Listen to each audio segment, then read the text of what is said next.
Hi everyone, welcome to Ricktopus. I hope you're all doing well. Today I want to argue that Rick Sanchez is one of the most philosophically complex characters in animation. Beyond science fiction comedy, Rick embodies existentialism, nihilism, self-destruction, and the question of whether life has meaning. By examining how Rick rejects morality, deals with infinite possibilities, and how his genius isolates him, we can understand real philosophical questions that have troubled thinkers for centuries. But before we begin, I'd just like to kindly ask you all to subscribe. It's completely free and it really helps us improve the videos for this wonderful community we've managed to build. Anyway, that's enough. Let's begin. Rick as existentialist anti-hero. Rick Sanchez presents himself as the smartest person in the universe, and this intelligence shapes everything about how he sees the world and how he lives his life. To understand Rick philosophically, we need to start with what makes him an existentialist anti-hero, which means understanding both what existentialism is and why Rick fits this category while also being a terrible person by conventional moral standards. Rick rejects almost every traditional value that most people accept. He doesn't believe in God, government, social norms, family obligations, or really any authority outside himself. This rejection goes deeper than just being rebellious or edgy. It reflects a specific philosophical position about how reality works and what matters in life. Existentialism is a philosophy that says there is no inherent meaning or purpose to existence. The universe doesn't care about you.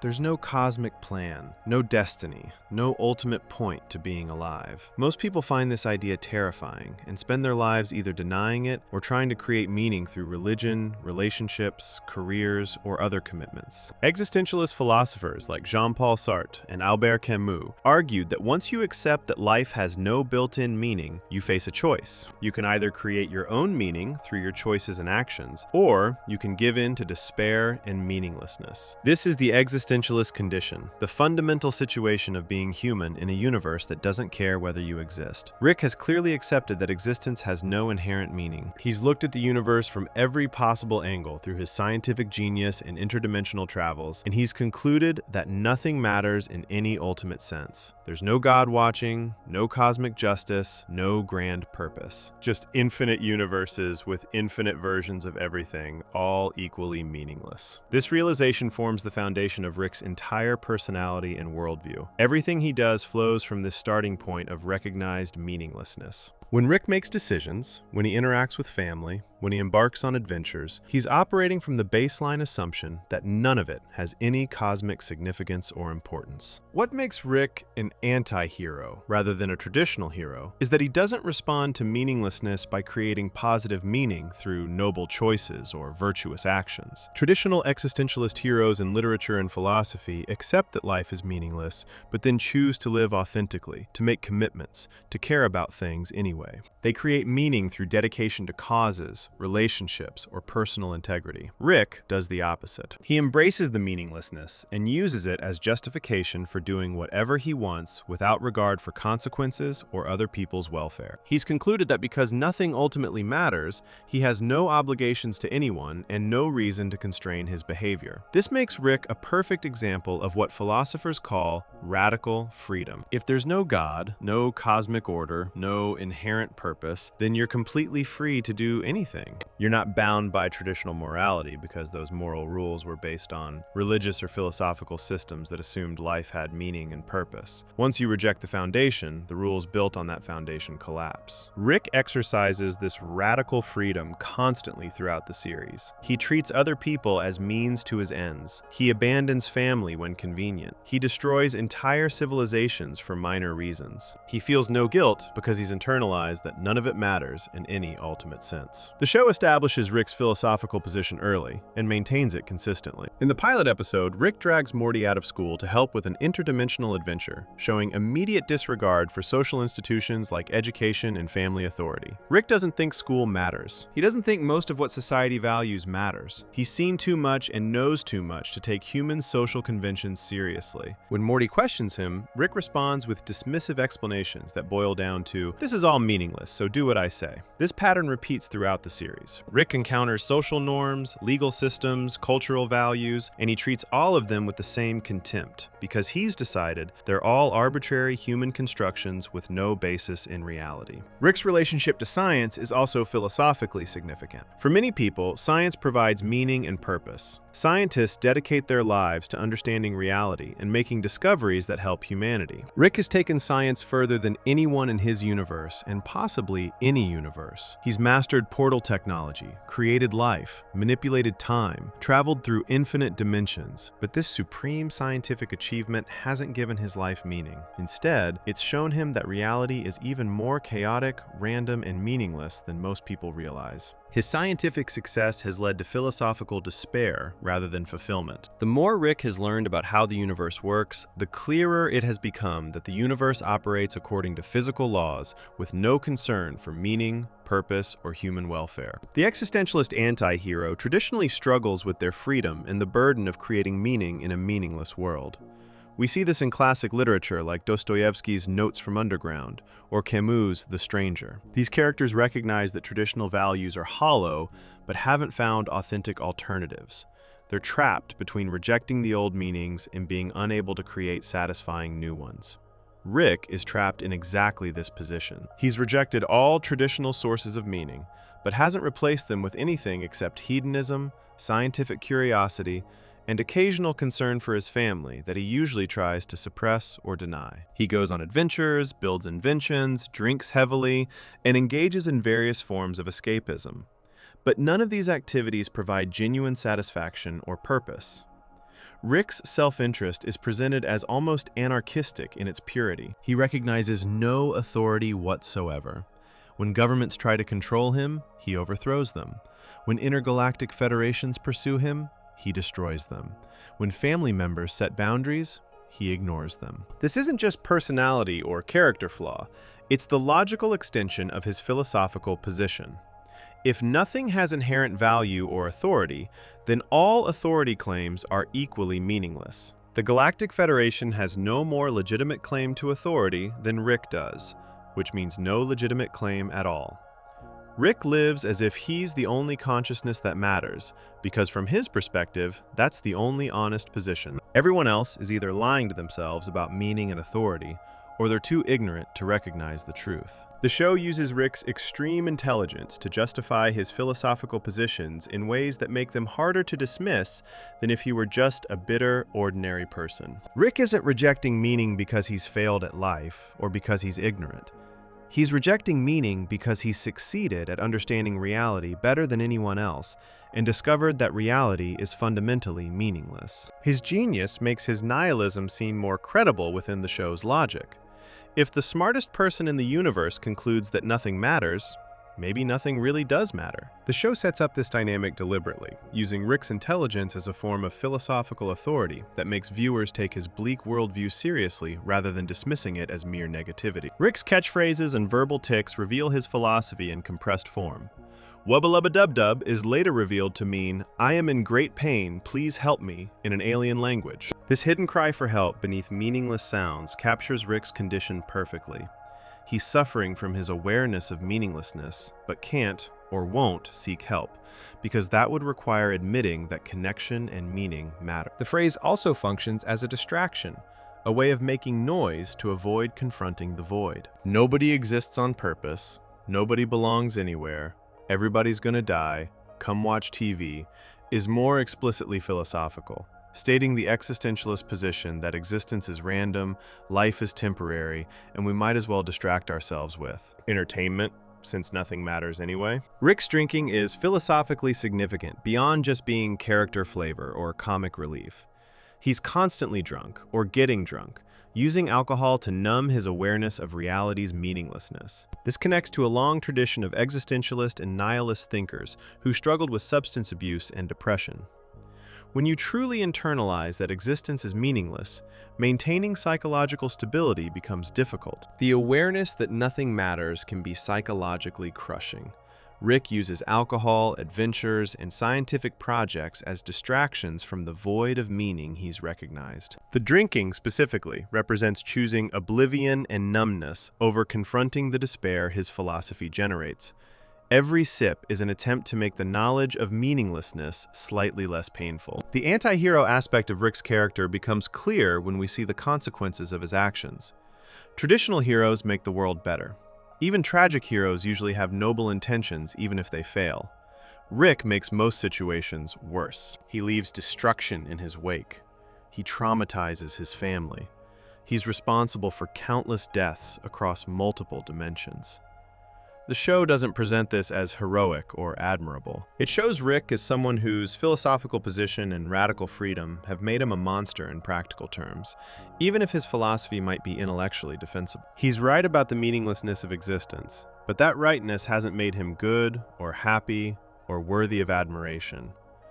Rick's appearance reinforces his anti-hero status and philosophical position. He's tall and thin, with spiky blue hair and a lab coat stained with various substances.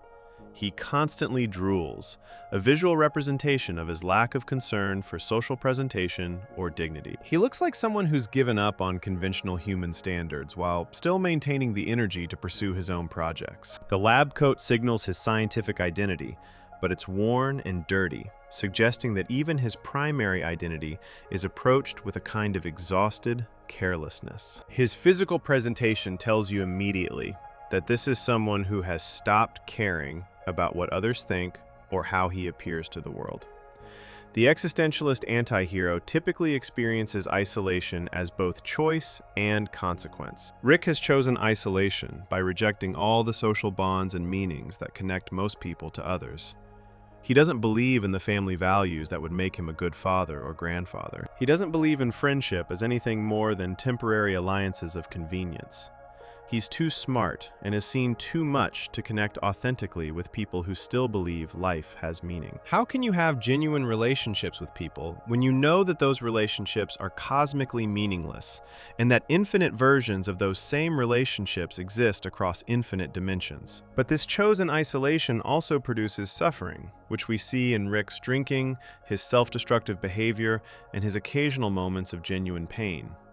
He's alone because of his philosophy, but also suffering from that aloneness. Rick's position as existentialist anti-hero sets up the central tension that drives the show philosophically.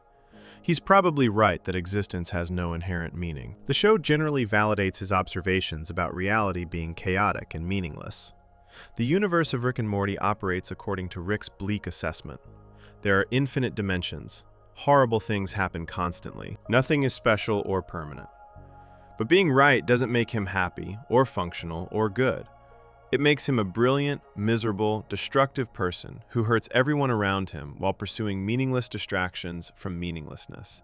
The show asks whether Rick's philosophical sophistication is actually wisdom or just another form of damage and dysfunction.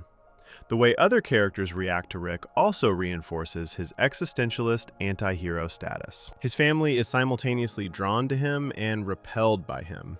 They recognize his genius and seek his help when they need it, but they also suffer from his presence and his worldview. Morty in particular serves as a contrast, representing a more naive perspective that still believes things can matter. The tension between Rick's existentialist despair and Morty's desire for meaning creates much of the show's philosophical and emotional content. Rick embodies the logical endpoint of accepting meaninglessness, while Morty represents the human need to believe life has purpose despite evidence to the contrary.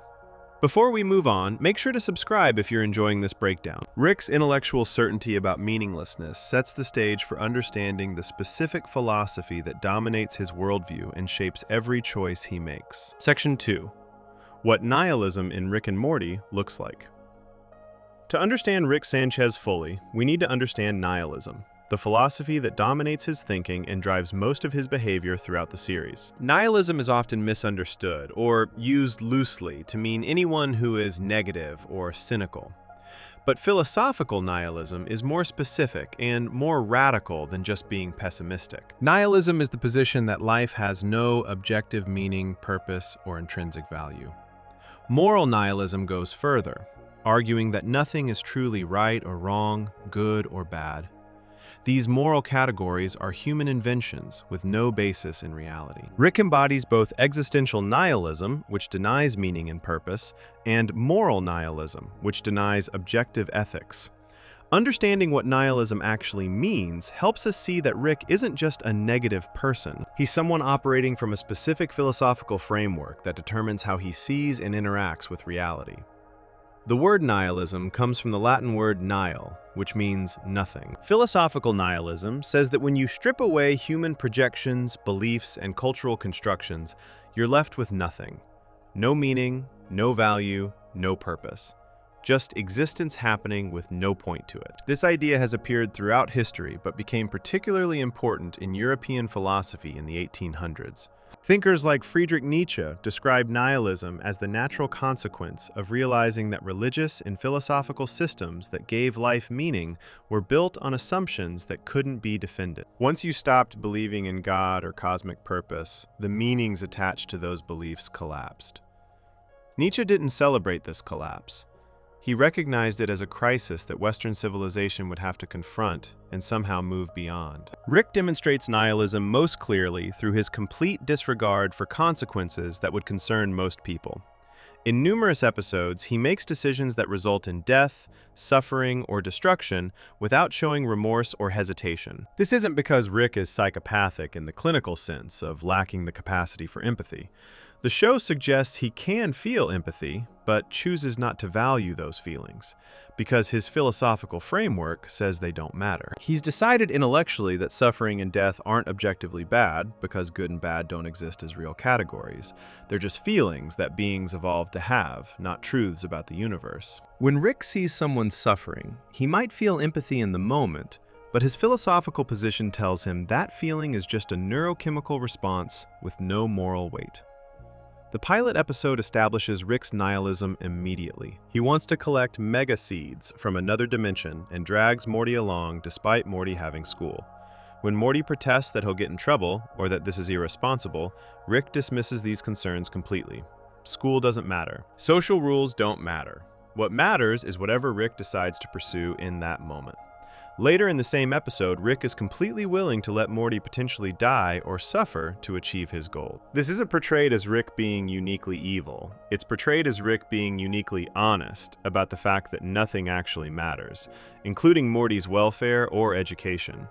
The seeds Rick collects will eventually become irrelevant too. Everything is equally meaningless, so Rick pursues whatever interests him moment to moment. Rick's scientific abilities actually reinforce his nihilism, rather than providing meaning to counter it. Science for most people is about discovering truth and using that truth to improve life. For Rick, science has revealed that truth is horrifying. There are infinite universes where infinite versions of every possible event occur. This means nothing is special or unique. Every choice you make, some version of you in another universe makes the opposite choice. Every tragedy that happens to you doesn't happen to another you somewhere else. This infinite multiplication of possibilities drains meaning from individual choices and events. How can anything matter if infinite versions of it exist? How can your choices be significant if every possible choice is being made by some version of you somewhere? The episode Rick Potion number 9 from Season 1 provides one of the clearest examples of Rick's nihilism in practice. Rick creates a love potion for Morty to use on his crush, Jessica. The potion goes wrong and turns most of Earth's population into grotesque monsters that want to reproduce with Morty. Instead of working to fix this catastrophe that he caused, Rick's solution is to simply abandon that universe and move to another dimension where different versions of Rick and Morty died accidentally right after fixing the same problem. They bury their own corpses in the backyard and take over the lives of their dead alternate selves. This solution treats their original universe, with their original family and everyone they knew, as completely disposable and replaceable. What makes this episode philosophically significant is Morty's horror at what they've done versus Rick's complete comfort with it. Morty is traumatized by burying his own corpse and abandoning his original universe. He's left his original family in a hellscape and replaced them with functionally identical but technically different versions. Rick acts like this is the most practical solution and doesn't understand why Morty is upset. From Rick's perspective, universes are interchangeable. His original Beth and Jerry are functionally identical to this universe's Beth and Jerry. The atoms are arranged differently, but the pattern is the same. Morty's attachment to the specific universe they came from is irrational sentimentality. This is nihilism applied logically. If nothing has inherent meaning or value, then universes are fungible. Moving from one to another is like changing rooms in a house. The specific room doesn't matter, as long as the function is the same. Rick's relationship to death exemplifies his nihilistic philosophy. Most people fear death because they value their own existence and the meaning attached to their lives. Rick has seen death so many times, in so many forms, across so many dimensions, that it no longer registers as significant. He's died and been resurrected. He's seen infinite versions of himself die. He's caused countless deaths without concern. Death is just another event that happens, no more meaningful than breakfast or sleeping. In the episode The Rick Shank Rickdemption from Season 3, Rick has his mind transferred between bodies multiple times, treating his physical form as completely disposable. His consciousness is what matters to him, not any particular body or life. He jumps from body to body the way most people change clothes. The show often presents Rick's nihilism through his dialogue and how he talks about existence. He makes statements like, "Nothing matters," or describes elaborate events and accomplishments as meaningless. When other characters get excited or upset about things, Rick frequently points out that their reactions are based on illusions about meaning and importance that aren't real. He's not trying to be cruel, usually. He's just stating what he sees as obvious facts. The universe doesn't care. Nothing you do matters in any cosmic sense. Getting upset about things is pointless because significance is a human invention projected onto an indifferent reality. When someone wins an award or achieves a goal, Rick sees them celebrating something that has no actual importance. Rick's nihilism also appears in how he treats moral rules and ethical principles. He doesn't believe in universal morality. Laws are just rules that powerful groups enforce on less powerful groups. Ethical principles are rationalizations people use to justify what they wanted to do anyway. Concepts like justice, fairness, rights, or dignity are human constructions with no basis in reality. This moral nihilism means Rick feels free to do whatever serves his interests without guilt. If morality isn't real, then violating moral rules isn't actually wrong. It's just doing something that other people have decided to call wrong. When Rick steals, kills, or destroys, he's not breaking moral laws in his view. He's just doing things that social conventions have labeled as bad for arbitrary reasons. The episode Autoerotic Assimilation from Season 2 explores Rick's nihilism through his relationship with Unity, a hive mind entity that assimilates entire planets by taking over individual consciousnesses. Rick and Unity have a romantic history, and when they reunite, they engage in elaborate hedonistic activities that harm the planet Unity is controlling. Rick feels no concern about the suffering caused because the individuals being controlled aren't really individuals from his perspective. They're just parts of Unity's collective consciousness. The entire planet becomes a playground for Rick and Unity's desires. Even when Unity eventually leaves Rick because the relationship is destructive and preventing Unity from growing, Rick's response is to attempt suicide in his garage, suggesting that his nihilism leads to self-destruction when he can't distract himself from meaninglessness. Rick's nihilism differs from depression, though they overlap and interact. Depression is typically a medical condition involving chemical imbalances and emotional suffering that impairs function. Nihilism is a philosophical position about the nature of reality. Rick isn't just depressed, though he shows many symptoms of depression, including substance abuse, suicidal ideation, and inability to experience pleasure. He's philosophically convinced that existence is meaningless and has structured his entire worldview around that conclusion. His alcoholism and self-destructive behavior follow from his philosophy rather than causing it. He drinks because he knows too much and has seen too much, not because drinking has made him cynical. The alcohol is an attempt to cope with the unbearable knowledge that nothing matters. The show validates Rick's nihilistic observations while also showing their costs. The universe Rick describes is the universe the show presents. There are infinite dimensions where infinite variations of every event occur. Horrible things happen constantly. Nothing is special or unique. Rick is correct in his observations about reality as the show depicts it. The multiverse operates exactly the way Rick says it does, but being correct has made him miserable and destructive. This creates philosophical tension for viewers. If Rick is right that nothing matters, should we reject that truth to maintain comforting illusions? Or should we accept the truth and somehow live with meaninglessness the way Rick does? The show doesn't provide easy answers to these questions. Rick's nihilism also extends to his view of knowledge and truth. He doesn't believe that discovering truth is inherently valuable or meaningful. Truth is just accurate information about how things are. Knowing the truth doesn't make life better or give it purpose. In fact, as Rick demonstrates, knowing too much truth about reality's meaninglessness can make life worse. This puts him in opposition to most philosophical and scientific traditions that treat knowledge as intrinsically good. For Rick, knowledge is just a tool he can use to get what he wants in the moment. Understanding how the universe works hasn't made him happier or better. It's just given him more power to pursue meaningless goals in a meaningless existence. The relationship between Rick's genius and his nihilism is crucial to understanding both. His intelligence didn't just lead him to conclude that nothing matters. His intelligence makes it impossible for him to maintain the comforting illusions that allow most people to find meaning despite life's fundamental meaninglessness. He's too smart to believe in God, destiny, cosmic justice, or ultimate purpose. He's seen too much of reality's machinery to pretend there's meaning built into it. His genius has trapped him in a clearer view of reality than most people have, and that clarity is unbearable. Intelligence becomes a curse when it reveals truths that destroy the possibility of happiness.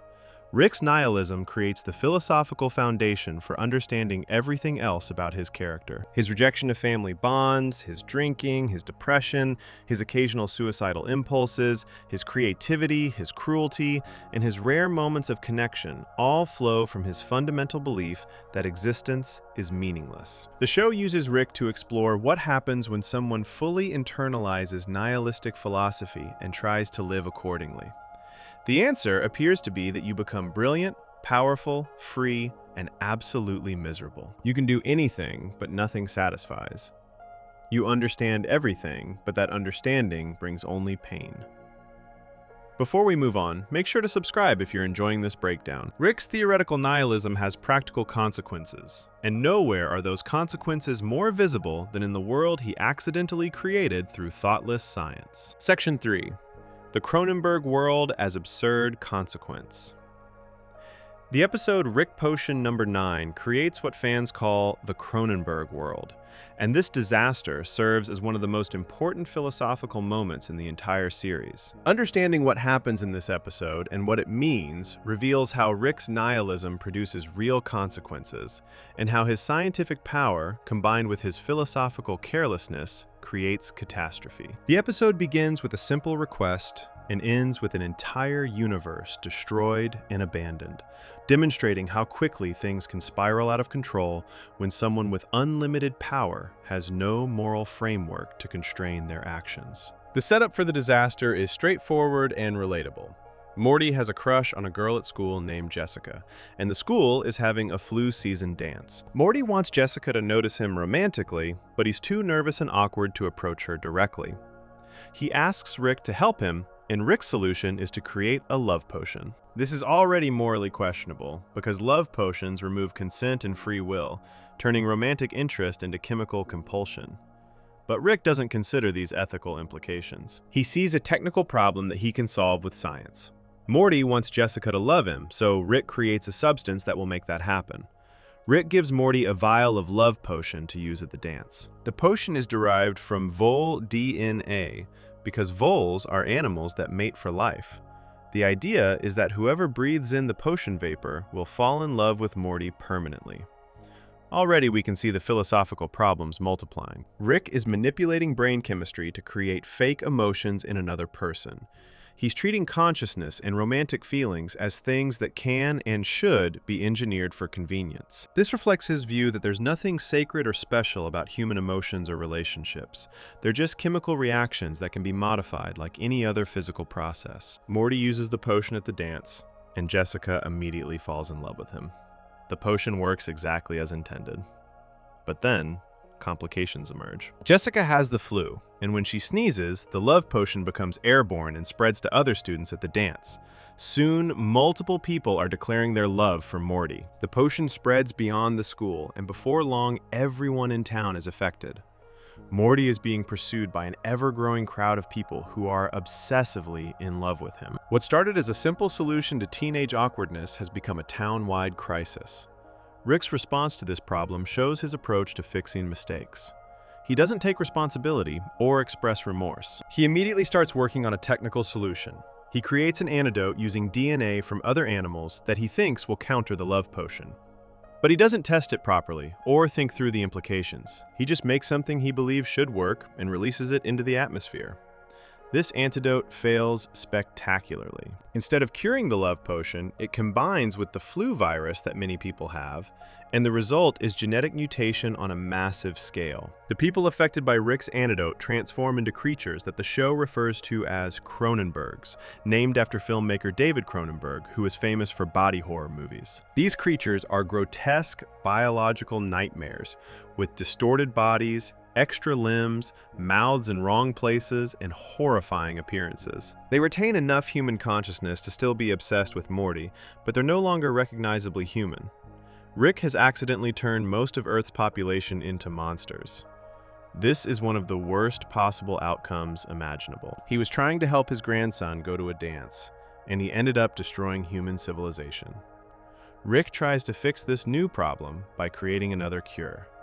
He works frantically in his garage, attempting to reverse the Cronenberg transformation. But his second antidote also fails. The situation keeps getting worse with each attempted solution.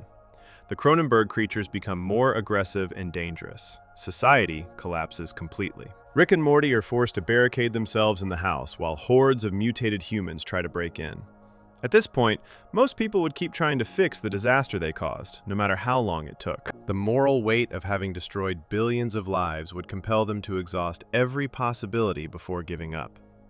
But Rick takes a different approach entirely, one that reveals his nihilistic philosophy in action. He tells Morty they're going to abandon this dimension and move to another one.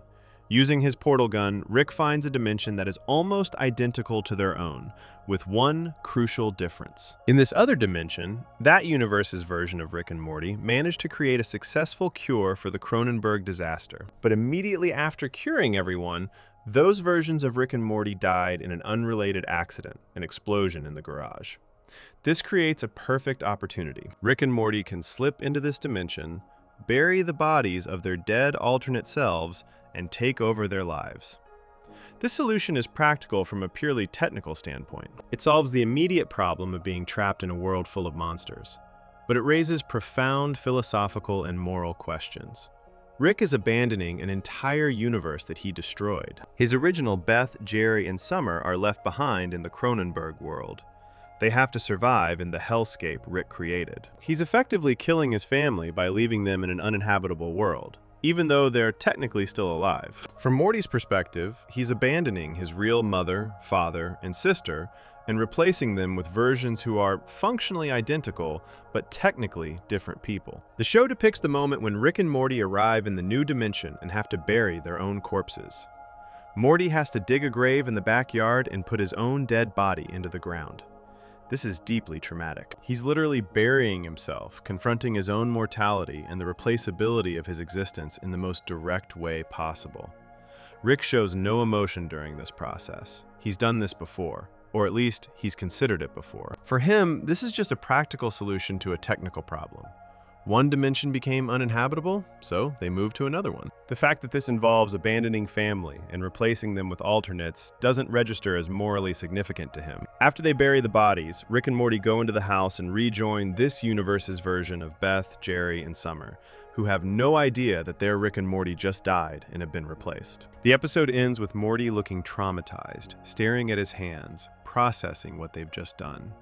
Rick acts like everything is normal and back to the way it should be. This ending is philosophically significant because it shows the collision between Morty's normal human moral intuitions and Rick's nihilistic worldview. Morty feels the weight of what they've done. Rick feels nothing because from his perspective, nothing of real importance has changed. The Cronenberg world demonstrates what philosophers call the absurd, a concept central to existentialist thought. The absurd is the confrontation between human need for meaning and the universe's indifference to that need. We want our actions to matter and our choices to have significance, but the universe doesn't care. Rick's creation of the Cronenberg world is absurd in this philosophical sense. He was trying to help Morty with something trivial, a school dance and teenage crush. Through a series of logical steps, each one following from the previous, he ended up destroying an entire planet. There's no proportion between the intention and the outcome. There's no cosmic justice or balance, just random events cascading in unpredictable directions. The episode also explores the limits of control and knowledge. Rick is presented as the smartest person in the universe, but his intelligence doesn't give him perfect control over outcomes. Each solution he attempts makes things worse. This shows that even supreme intelligence can't predict or control complex systems perfectly. The universe is too chaotic and too interconnected for anyone to fully manage it, even someone as smart as Rick. His failure to fix the Cronenberg disaster reveals that knowledge and power have limits. You can understand science deeply and still create catastrophes you can't undo. The choice to abandon the Cronenberg dimension, rather than continuing to try to fix it, reveals Rick's philosophical priorities. He values his own convenience over the lives of billions of people. He values easy solutions over moral responsibility. This is nihilism in practice. If nothing matters, then the suffering of the people he left behind doesn't matter either. They're no more or less important than the versions of his family in the new dimension. All suffering is cosmically meaningless, so minimizing his own inconvenience makes as much sense as any other choice. There's no objective reason to prefer one dimension over another, or to feel obligated to fix problems he caused. The episode raises questions about identity and what makes someone who they are. The Beth, Jerry, and Summer that Rick and Morty live with after this episode are not their original family. They're close enough that the difference doesn't matter for practical purposes. They have the same memories up until the point of divergence. They have the same personalities. But they're technically different people. This challenges our intuitions about identity and relationships. If you're replaced by an identical copy, have you died? Do your relationships continue? Or have they ended and been replaced by new relationships with different people who happen to be exactly like the originals? The Cronenberg world also demonstrates how Rick's lack of moral constraints produces worse outcomes than if he had refused to help in the first place. If Rick had told Morty no, that he wouldn't make a love potion, the worst outcome would have been Morty feeling disappointed and continuing to have an unrequited crush on Jessica. Instead, because Rick has no moral framework that would prevent him from violating consent and manipulating brain chemistry, he created a potion that ultimately destroyed a world. His power combined with his lack of ethics produces catastrophe. This is a cautionary tale about what happens when scientific ability exceeds moral wisdom. Rick's decision to abandon the Cronenberg world rather than stay and try to fix it also reflects a pattern in his behavior throughout the series. When situations become too difficult or uncomfortable, Rick leaves. He doesn't stay and face consequences. He doesn't work through problems that can't be solved quickly. He moves on to something else or somewhere else. This pattern of avoidance and escape is consistent with his philosophical position. If nothing matters, then there's no reason to endure difficulty or discomfort. You can simply leave and find an easier situation. Commitment and persistence only make sense if you believe your actions have meaning and that fixing your mistakes matters. The psychological impact on Morty of experiencing this event becomes an ongoing element of his character. He's seen that universes are disposable to Rick. He's learned that his grandfather will abandon entire worlds rather than face the consequences of his actions. He's experienced the trauma of burying his own corpse and replacing his family with alternates. This knowledge changes Morty. He becomes less innocent and more aware of the dark implications of Rick's philosophy and methods. The Cronenberg world serves as Morty's introduction to the true nature of Rick's worldview and what it means to travel with someone who believes nothing matters. The episode creates what becomes a recurring element in the show: the awareness that the family we're watching might not be the original family from the pilot episode. They've already been replaced at least once. This creates an unsettling undercurrent to the entire series. Anytime Rick and Morty are in serious danger, we know that Rick's solution might be to simply abandon that dimension and move to another one. Our attachment to these specific characters is undermined by the knowledge that they might be replaced at any moment. This reflects the nihilistic philosophy of the show. Even the protagonists we follow aren't special or unique. They're just one version among infinite versions. Before we move on, make sure to subscribe if you're enjoying this breakdown. The Cronenberg disaster shows Rick's philosophy creating chaos, and this pattern of failed control continues when we examine how his other adventures reveal the limits of even genius-level knowledge. Section 4. Self-knowledge and paradox in Rick's journeys. One of the central paradoxes in Rick and Morty is that Rick possesses incredible knowledge about the universe, but very little knowledge about himself. And his adventures often expose this gap between external understanding and internal awareness. Rick can build impossible technology, travel through dimensions, and manipulate reality itself, but he can't, or won't, examine his own psychology, motivations, or emotional needs. This section explores how Rick's various journeys and quests throughout the series reveal limitations in his self-knowledge, and how his lack of self-awareness creates problems that his scientific genius can't solve. Rick presents himself as someone who understands everything and has figured out all the answers. He mocks others for their ignorance and limited perspectives. He treats his family as intellectually inferior and makes it clear that he considers himself smarter than everyone around him. But this external confidence masks a complete absence of self-reflection. Rick doesn't spend time thinking about why he does what he does. He doesn't examine his drinking or his self-destructive patterns. He doesn't ask himself whether his choices are making him happy or whether his philosophy is serving him well. This lack of introspection is itself a choice, a way of avoiding uncomfortable truths about himself. The episode Pickle Rick from Season 3 provides the most explicit examination of Rick's avoidance of self-knowledge. The family is scheduled to go to family therapy, which Rick clearly doesn't want to attend. Rather than simply refusing to go or having an honest conversation about why he doesn't want therapy, Rick transforms himself into a pickle. This seems like a random, absurd choice, but it's actually deeply revealing. By turning himself into a pickle, Rick creates a situation where he physically can't attend therapy because he has no arms or legs and can't speak human language. He's engineered an excuse that makes attending therapy impossible. The transformation goes wrong, as Rick's plans often do. He becomes a pickle, but his equipment to turn back malfunctions. He's left as a pickle rolling around the garage, unable to change back and in serious danger.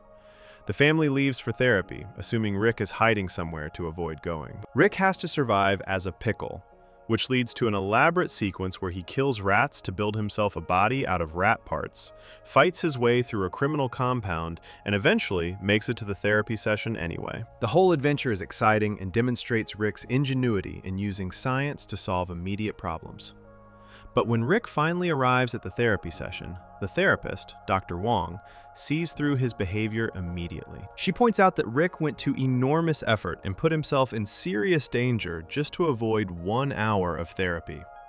She suggests that this reveals something important about Rick. He's willing to turn himself into a pickle and fight through deadly situations rather than sit in a room and talk about his feelings for an hour.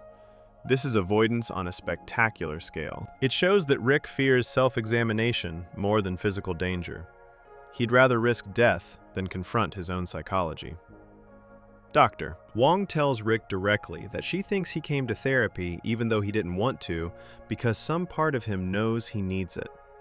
She's offering him a chance to examine his behavior and understand himself better. Rick's response is to dismiss her completely. He makes excuses and explains away his behavior in terms that avoid any psychological interpretation. He was just doing something fun and interesting. It had nothing to do with avoiding therapy. This is Rick's consistent pattern. When confronted with opportunities for self-knowledge, he deflects, rationalizes, or simply leaves. The episode demonstrates the paradox at Rick's core. He has vast knowledge about external reality, but refuses to develop knowledge about his internal reality.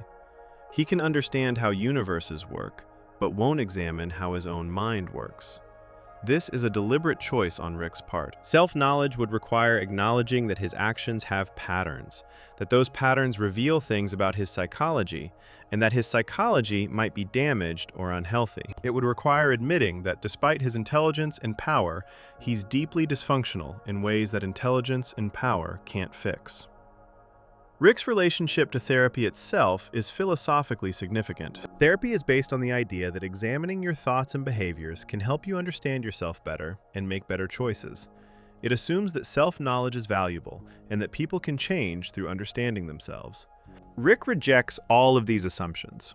He doesn't think self-knowledge is valuable because he doesn't think anything is valuable. He doesn't believe people really change. He doesn't see the point in examining himself because that examination wouldn't lead anywhere productive from his perspective. Therapy threatens his worldview because it's based on premises he's rejected. Throughout the series, Rick's adventures often fail in ways that reveal his limitations. He makes plans that don't work out, he creates inventions that have unintended consequences, he pursues goals that turn out to be pointless or impossible. The episode The Rickshank Rickdemption from Season 3 shows Rick supposedly executing a complex plan to destroy the Galactic Federation and the Council of Ricks. But even this success comes with costs and reveals that Rick's motivations are more complex than he admits. He claims he did everything for a specific sauce from McDonald's, but this is clearly a deflection from his real emotional motivations involving his family. Rick's lack of self-knowledge appears in how he treats relationships. He claims not to care about his family and presents all his actions as motivated by self-interest, but his behavior often contradicts these claims. He risks his life to save Morty. He shows up to family events even when he claims not to want to. He becomes jealous and possessive when family members form relationships with others. These behaviors suggest emotional attachments that Rick won't consciously acknowledge. He lacks the self-knowledge to recognize or admit that he cares about people, despite his philosophical position that caring is irrational. The episode The Vat of Acid episode from Season 4 explores Rick's need for control and how it relates to his self-knowledge.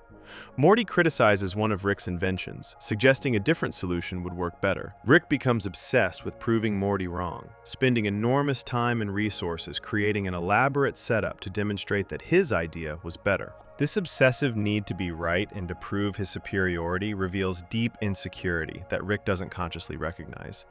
Someone truly confident wouldn't need to go to such lengths to prove themselves to a 14-year-old. Rick's behavior shows emotional needs he won't acknowledge. Rick's drinking is another area where his lack of self-knowledge becomes apparent. He's clearly an alcoholic who uses alcohol to self-medicate and avoid uncomfortable feelings. But he never acknowledges this or treats it as a problem. He doesn't examine why he needs to be drunk all the time or what he's trying to avoid by staying intoxicated. He just drinks constantly and ignores the implications. This is self-knowledge failure. He can't or won't recognize that his drinking is a symptom of deeper problems that his intelligence can't solve. The episode Get Schwifty from Season 2 shows Earth facing destruction from powerful alien beings who demand entertainment. Rick and Morty write a song to satisfy the aliens and save the planet. The plot works on one level as absurd science fiction comedy, but it also shows Rick using his creativity to solve problems while avoiding the underlying reality that he can't control everything. The aliens aren't impressed by Rick's intelligence or power. They just want to be entertained. Rick has to play by their rules, which challenges his sense of control and superiority. His inability to recognize this limitation shows his lack of self-awareness about his own limitations. Rick often creates problems through his lack of self-knowledge about his own behavior patterns. He doesn't recognize that he repeats the same mistakes. He doesn't see how his actions create the very situations he claims to want to avoid. He pushes people away while being lonely. He creates chaos while wanting stability. He claims not to care while clearly caring deeply. These contradictions are obvious to viewers and to other characters, but Rick himself seems blind to them. His lack of self-knowledge makes him predictable in ways that contradict his self-image as unpredictable and beyond understanding. The episode The ABCs of Beth from Season 3 examines Rick's relationship with his daughter Beth and reveals his lack of insight into how he's damaged her psychologically. Beth has internalized many of Rick's values and behaviors, becoming selfish, cruel, and detached like her father. Rick created fantasy scenarios for Beth as a child that might have resulted in the deaths of other children. He doesn't recognize his responsibility for shaping Beth's psychology in harmful ways. He lacks the self-knowledge to see himself as a parent who's damaged his child, rather than just as someone who happened to father someone. Rick's pursuit of various goals throughout the series often reveals that he doesn't actually know what he wants or why he wants it. He claims to be motivated by scientific curiosity, but his choice of projects seems arbitrary. He claims not to care about anything, but he clearly cares about being the smartest person in the universe and maintaining his superiority. He claims to be beyond human concerns, but he becomes petty and vindictive when insulted or challenged. These contradictions suggest someone who doesn't understand his own motivations or desires. He's operating on instinct and habit rather than genuine self-awareness. The relationship between Rick's vast knowledge of the external world and his complete ignorance of his internal world creates a specific kind of tragedy. He can solve almost any technical problem, but can't solve his own loneliness, depression, or emotional pain.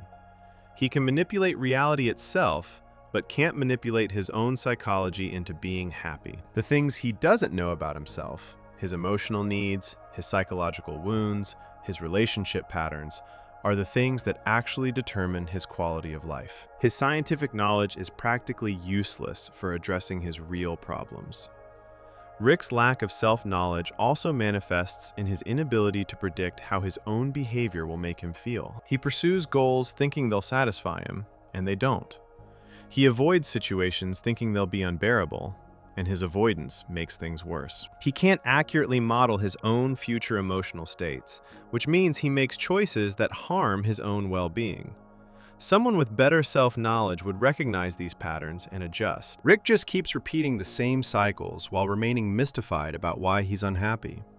The philosophical question raised by Rick's lack of self-knowledge is whether intelligence without self-awareness is actually wisdom. Rick is brilliant at understanding external systems, physics, biology, engineering, technology, but he's terrible at understanding himself, his emotions, his relationships, his patterns. Greek philosophy emphasized know thyself as foundational wisdom. Rick has rejected this entirely. He's chosen to develop external knowledge while avoiding internal knowledge. The show suggests this choice has made him more capable, but less happy, more powerful, but less fulfilled. Before we move on, make sure to subscribe if you're enjoying this breakdown. Rick's avoidance of self-knowledge connects to a deeper issue about the burden of being aware in a way that most people aren't, and how that awareness shapes his entire existence. Section 5. Rick and the Burden of Awareness. Rick Sanchez knows too much, and this knowledge is slowly destroying him from the inside. While most people live with comfortable illusions about meaning, purpose, and their place in the universe, Rick has stripped away all these protective layers and seen reality as it actually is. This section examines how Rick's supreme awareness of cosmic truth functions as a psychological burden rather than a gift, and how the show portrays knowledge itself as potentially toxic when taken to its ultimate extreme. Understanding Rick's burden of awareness helps explain his drinking, his depression, his self-destructive patterns, and his emotional detachment from nearly everything around him. The burden begins with Rick's understanding of the multiverse. Most people live believing that their choices matter, that their lives are unique, and that what happens to them is significant. Rick knows that infinite universes exist, where infinite versions of every event play out. This means that every choice he makes is simultaneously not made in another universe. Every version of his life exists somewhere. Every tragedy that happens to him doesn't happen to another him. This knowledge makes it nearly impossible to feel that anything he does matters. How can you take your choices seriously when you know that every possible choice is being made by some version of you? In the episode Close Rick Counters of the Rick Kind from Season 1, we see the Citadel of Ricks, a society made up entirely of different versions of Rick from different dimensions. There are thousands of Ricks, all equally intelligent, all equally capable. This visual representation of Rick's replaceability drives home the philosophical problem he faces. You're not special if infinite versions of you exist. You're not unique if there's a whole civilization of people exactly like you. Rick knows this intellectually, and it undermines any sense of individual significance or importance. He's just one Rick among infinite Ricks, living one life among infinite lives. Rick's awareness extends beyond just the multiverse, to include deep understanding of how consciousness works, how meaning is constructed, and how value is assigned. He understands that human emotions are chemical reactions in the brain. He knows that meaning is something minds create, not something inherent in reality. He sees through all the stories people tell themselves to make life feel important. Religion, morality, love, purpose, these are all mental constructs that brains evolved to produce. Understanding the machinery behind meaning destroys the ability to experience that meaning authentically. It's like learning how a magic trick works. Once you know, you can't be fooled by it anymore, and you can't enjoy it the same way. The show depicts Rick's burden of awareness through his constant state of existential exhaustion. He's tired all the time, not physically, but psychologically. He's tired of existing in a universe he understands too well. He's tired of going through motions that he knows are meaningless. He's tired of being surrounded by people who don't understand what he understands. This exhaustion appears in his body language, his voice, his drinking, and his general attitude toward life. He moves through the world like someone who's seen everything before and knows that seeing more won't reveal anything new or meaningful. Rick's drinking functions as self-medication for the burden of awareness. Alcohol numbs consciousness and dulls perception. It makes reality slightly less clear and thoughts slightly less sharp. For someone whose problem is knowing too much and thinking too clearly about that knowledge, alcohol provides temporary relief. Every drink makes the universe slightly less overwhelming. Every drink makes the knowledge of meaninglessness slightly less painful. Rick stays drunk because staying sober means confronting the full weight of what he knows with nothing to buffer that confrontation. The flask he carries is a tool for making awareness bearable. The episode Autoerotic Assimilation from Season 2 shows Rick's burden most explicitly through his attempted suicide. After Unity leaves him, Rick goes to his garage and sets up a device that will disintegrate him. He turns on sad music and positions himself under the laser. He's preparing to end his existence, not because of some immediate crisis, but because the accumulated weight of being Rick Sanchez has become unbearable. The knowledge, the awareness, the isolation, all of it has built up to a point where non-existence seems preferable to continued existence. Only Morty's accidental interruption prevents Rick from going through with it. This suicide attempt reveals something crucial about Rick's burden. He's not just philosophically convinced that life is meaningless, he's emotionally crushed by that knowledge. The awareness isn't just an intellectual position he's adopted, it's a weight that makes him want to stop existing. He knows too much to find meaning, but he's still human enough to need meaning. This contradiction creates unbearable psychological tension. He can't believe in meaning because he knows it's illusory, but he can't live happily without meaning because he's still a being that evolved to need purpose and connection. Rick's awareness also includes knowledge of his own psychology and behavior patterns, even though he avoids examining this knowledge directly. He knows he's an alcoholic. He knows he's depressed. He knows he's damaged and damaging to others. He knows his philosophy leads to misery. But he can't change any of this because changing would require believing that change matters, which would contradict his fundamental position that nothing matters. He's trapped in a loop where his awareness of his problems is itself another problem that his awareness makes worse. He knows why he drinks, but knowing why doesn't help him stop, because stopping would require caring about his well-being in a way his philosophy doesn't support. The burden of awareness creates emotional detachment that serves as a survival mechanism. If Rick allowed himself to fully feel the implications of what he knows, he would be overwhelmed. So he's developed a protective numbness. He experiences events without connecting to them emotionally. He sees suffering without feeling compassion. He causes harm without experiencing guilt. This detachment isn't natural or healthy. It's a defense mechanism against the unbearable weight of cosmic awareness. He's numbed himself to protect himself from being destroyed by what he knows. The episode The Ricks Must Be Crazy from Season 2 explores Rick's awareness through his creation of a mini-verse, a universe he created to generate power for his car battery. Inside this universe, intelligent beings have evolved and created their own civilization. Rick feels no ethical qualms about this because he's aware that from a cosmic perspective, there's no difference between naturally evolved universes and artificially created ones. All consciousness is equally arbitrary and meaningless. But when one of the beings in the miniverse creates their own smaller universe for the same purpose, Rick becomes angry. He can't articulate why this is different, revealing that even his awareness has limits and contradictions. Rick's burden of awareness isolates him from everyone around him. He can't have genuine conversations with most people because they don't understand what he understands. When his family talks about their problems, he sees those problems as trivial, because he knows the cosmic context. When people get excited about achievements, he knows those achievements mean nothing. When people seek meaning in religion or philosophy, he knows they're grasping at illusions. This knowledge makes connection nearly impossible. How do you relate to people who are fundamentally wrong about the nature of reality? How do you care about someone when you know they're just temporary arrangements of atoms in one universe among infinite universes? The show uses Rick's relationship with Morty to explore how awareness creates distance, even in close relationships. Rick genuinely cares about Morty, in his own broken way, but his awareness prevents him from expressing or even fully acknowledging that care. He knows that Morty is replaceable, that infinite Mortys exist, that attachment is irrational. But he feels attached anyway, creating internal conflict.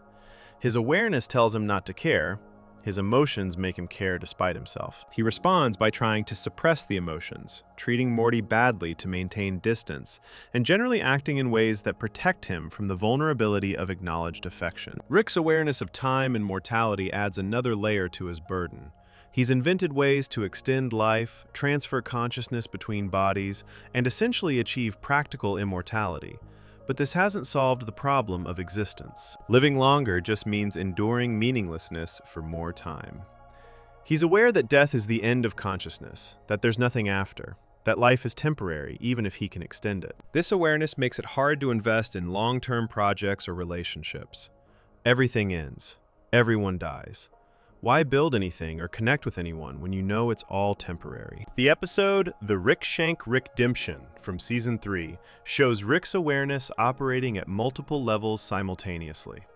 He's imprisoned by the Galactic Federation and appears to be sharing his memories with them. But he's actually manipulating them through fake memories while executing an elaborate escape plan. His awareness allows him to think on multiple levels at once, considering not just what's happening, but what others think is happening, and how to exploit that gap. This kind of multi-layered awareness is exhausting to maintain and contributes to his psychological burden. He's always thinking several steps ahead, always aware of more dimensions to every situation than others perceive. Rick's burden includes awareness of his own limitations despite his genius. He knows he's not truly omniscient or omnipotent. He knows there are things he can't control and problems he can't solve. He knows that his intelligence, while extraordinary, is still finite and bounded by the laws of physics. This awareness of limitation is particularly painful for someone whose identity is built around being the smartest being in the universe. He's smart enough to understand exactly how not smart enough he is. He's powerful enough to see where his power ends. This is a uniquely frustrating position. The philosophical burden Rick carries relates to what some thinkers have called the curse of consciousness. Consciousness allows us to be aware of our own existence, which creates the problem of needing meaning and purpose. Animals without self-awareness don't need to justify their existence or find cosmic purpose. They just live according to their nature. Humans are aware enough to ask why they exist, but not smart enough to find satisfying answers. Rick is even more cursed because he's aware enough to definitively know that satisfying answers don't exist. He can't even maintain comforting uncertainties. He knows for certain that existence is meaningless. Rick's awareness also extends to awareness of other people's awareness, creating a meta-level burden. He's aware that most people are unaware of reality's true nature. He's aware that they live in comfortable ignorance. He's aware that he can't join them in that ignorance, because once you know, you can't unknow. This creates a form of epistemological isolation. He's separated from humanity, not by physical distance, but by unbridgeable gaps in understanding. He's like someone who can see color trying to explain it to people who only see in black and white. The explanation is impossible, and the attempt just reinforces how alone he is. The show suggests, through Rick's character, that some knowledge might be genuinely harmful to possess. Not all truth makes life better. Some truths make happiness impossible. Rick has pursued knowledge to its ultimate extreme and discovered that ultimate knowledge produces ultimate misery. He's proof that the Socratic ideal of knowledge as the highest good doesn't account for the psychological costs of certain types of knowledge. Understanding the universe completely appears to be incompatible with enjoying life or maintaining mental health. Rick is brilliant and aware and absolutely wretched because of it. Rick's burden of awareness creates a tragic dimension to his character. He didn't choose to be this smart. He didn't decide to understand reality this clearly. His genius is natural talent taken to its extreme, and that extreme has destroyed his capacity for the illusions that make most people happy. He's cursed with clarity. He sees through everything, and that vision through reveals nothing worth seeing. He's aware of awareness itself as a cosmic accident with no purpose, and that meta-awareness makes even his own consciousness feel like a burden rather than a gift. He knows too much to be happy, and not enough to escape knowing. Before we move on, make sure to subscribe if you're enjoying this breakdown. Rick's crushing awareness of cosmic truth finds its mirror opposite in Morty, whose lack of awareness creates the tension that drives much of the show's philosophical exploration. Section 6. Morty as moral counterpoint. While Rick represents extreme awareness, intelligence, and philosophical sophistication, Morty serves as his moral and philosophical opposite. Morty is naive, average in intelligence, and operates from conventional moral intuitions that Rick has long since abandoned. This section examines how Morty functions as Rick's counterpoint, how their philosophical tension creates the emotional and ethical core of the show, and how Morty's perspective challenges Rick's nihilism, even when Rick appears to be intellectually correct. Understanding Morty's role reveals that the show doesn't simply endorse Rick's worldview, but instead uses the conflict between Rick and Morty to explore whether conventional morality can survive contact with cosmic truth. Morty starts the series as a 14-year-old boy with normal teenage concerns. He worries about school, has a crush on a girl named Jessica, wants to fit in with his peers, and generally tries to navigate the usual challenges of adolescence. He has conventional moral beliefs. He thinks lying is wrong, that hurting people is bad, that life has value, and that you should try to be a good person. These beliefs aren't particularly sophisticated or well-examined. They're just the normal moral framework that most people absorb from family and culture. But this conventional morality puts Morty in direct conflict with Rick's nihilistic philosophy from the very beginning. In the pilot episode, this conflict appears immediately. Rick drags Morty out of school for an interdimensional adventure, and Morty protests that he'll get in trouble, that he has responsibilities, that this isn't right. Rick dismisses all these concerns as meaningless social conventions. Morty thinks school matters. Rick knows it doesn't. Morty believes following rules is important. Rick sees all rules as arbitrary. Morty wants to be responsible. Rick thinks responsibility is an illusion people invented to control each other.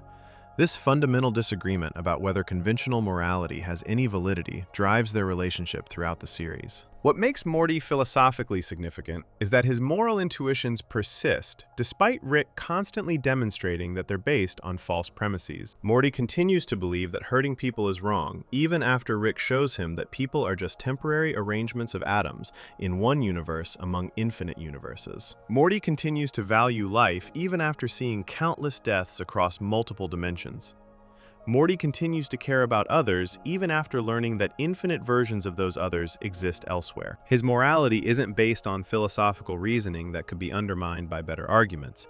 It's based on emotional responses and intuitions that survive intellectual challenges. The episode Rick Potion number 9 from Season 1 crystallizes the difference between Rick and Morty's perspectives. When they abandon their original universe after turning everyone into monsters, Rick sees this as a practical solution to an inconvenient problem.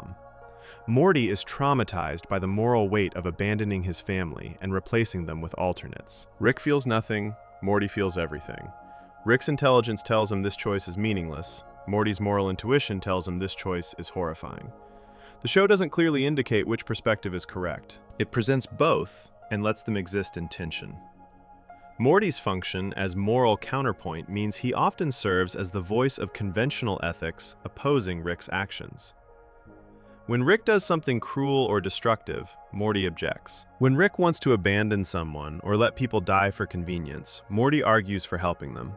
When Rick treats people as disposable, Morty insists they matter. These objections rarely change Rick's behavior, but they serve an important narrative and philosophical purpose. They articulate the moral perspective that viewers might share, giving voice to the discomfort Rick's actions create. Without Morty's objections, the show would simply be nihilism unopposed.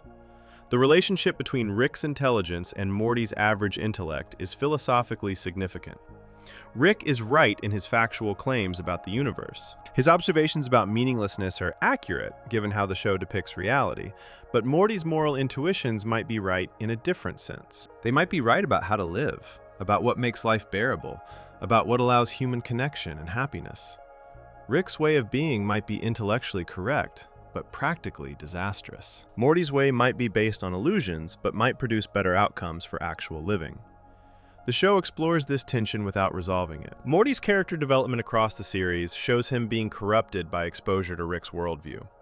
In early episodes, Morty is innocent and horrified by violence and moral compromise. In later seasons, he becomes more willing to kill, lie, and act selfishly.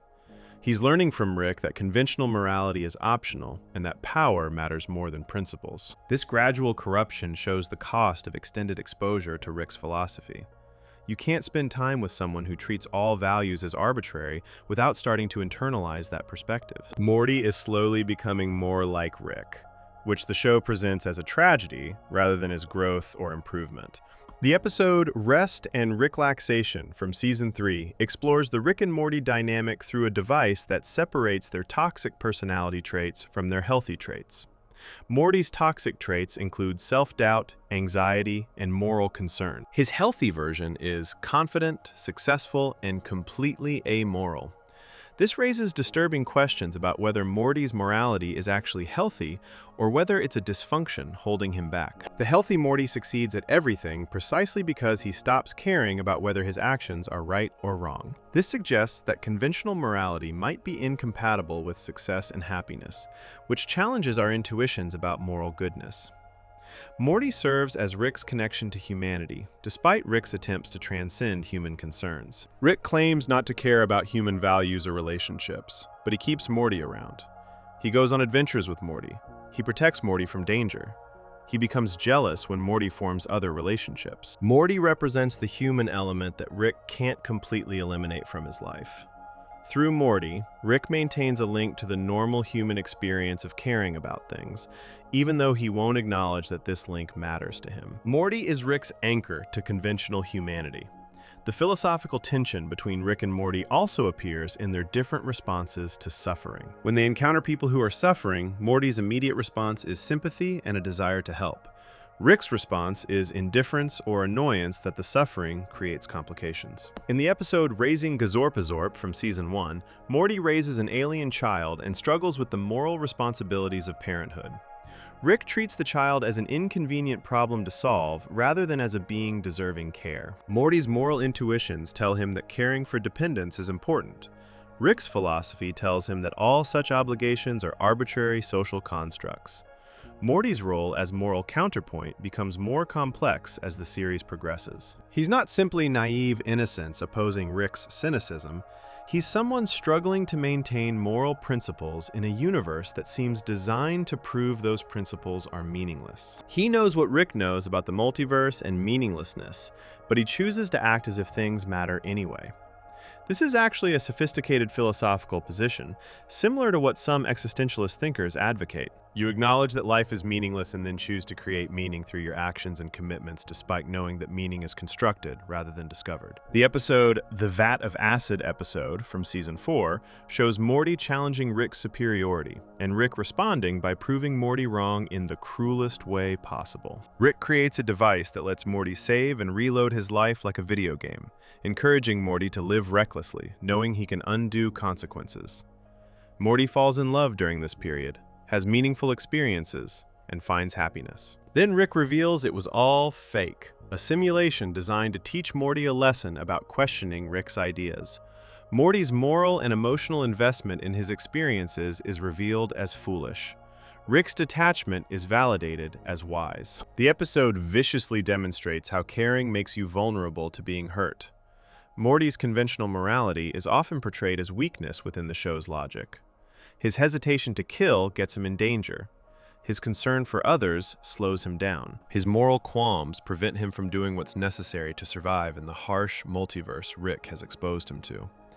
The show seems to suggest that Morty's values are luxury beliefs that only work in safe, stable environments. Once you're traveling through dimensions where anything can happen and conventional rules don't apply, traditional morality becomes a handicap. This is a dark suggestion about the relationship between ethics and power. The dynamic between Rick and Morty also explores how relationships between people with vastly different levels of knowledge and power can function. Rick knows more, can do more, and controls most situations they encounter. Morty is dependent on Rick for survival in dangerous situations. This creates an inherently unequal relationship where Morty's moral objections can be dismissed or overruled. Rick doesn't have to take Morty's perspective seriously, because Rick has the power and knowledge to impose his will. This reflects how philosophical disagreements in the real world are often resolved not through better arguments, but through power dynamics. Morty's character shows the psychological cost of being exposed to knowledge you're not equipped to handle. He's a normal teenager thrust into situations involving infinite universes, cosmic horrors, and existential meaninglessness. He doesn't have Rick's genius to help him process these experiences, or Rick's philosophical framework to make sense of them. He's stuck between his conventional understanding of reality and the much stranger reality Rick has shown him. This creates trauma and confusion that the show depicts through Morty's increasing anxiety and moral compromise. The relationship between Rick and Morty can be understood as a struggle over what kind of being Morty will become. Will he maintain his human moral intuitions despite knowing they're based on illusions? Or will he abandon those intuitions and become like Rick, brilliant and miserable and detached? The show tracks this struggle across seasons, showing Morty sometimes resisting Rick's influence and sometimes succumbing to it. His character arc is about whether conventional morality can survive contact with nihilistic philosophy, or whether knowing what Rick knows inevitably destroys the capacity for traditional ethical life. Morty also represents the audience's perspective in important ways. Most viewers are more like Morty than Rick. We have conventional moral beliefs, limited understanding of complex science and philosophy, and emotional responses to situations that aren't based on sophisticated reasoning. When Morty objects to Rick's actions, he's often expressing what viewers feel. When Morty struggles with moral dilemmas, he's working through questions viewers face. His character makes the show's philosophical content accessible by grounding it in recognizable human reactions rather than purely abstract argument. The show uses the Rick and Morty dynamic to avoid becoming pure nihilistic propaganda. If Rick were the only perspective presented, the show would simply be advocating for his worldview. By giving Morty equal screen time and presenting his moral perspective sympathetically, the show creates genuine philosophical tension. Viewers can identify with either Rick's intellectual position or Morty's moral intuitions. The show doesn't definitively settle which approach to life is better. It shows both perspectives, lets them clash, and allows viewers to form their own conclusions about whose way of being in the world is more valid.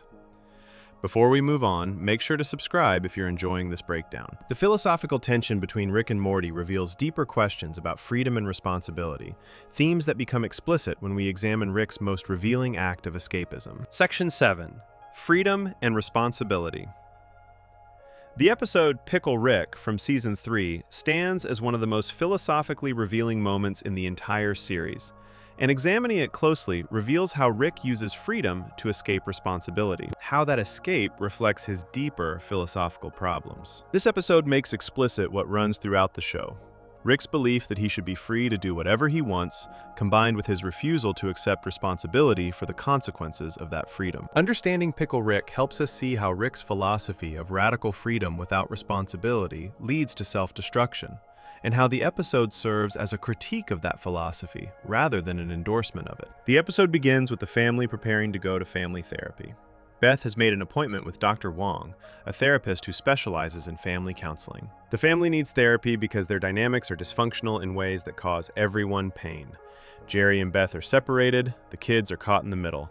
Rick's presence in the house creates constant chaos and disrupts normal family life. These are real problems that therapy might help address, but Rick clearly has no interest in participating. He sees therapy as pointless because he doesn't believe that talking about feelings or examining behavior patterns can accomplish anything meaningful. Therapy represents everything Rick rejects about conventional approaches to problems. It requires vulnerability, honesty about emotions, and acknowledgement that you need help from others.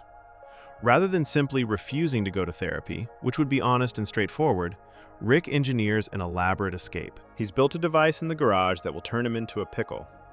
This seems absurd on its face, and it is absurd, but the absurdity is the point. By turning himself into a pickle, Rick creates a situation where attending therapy becomes physically impossible.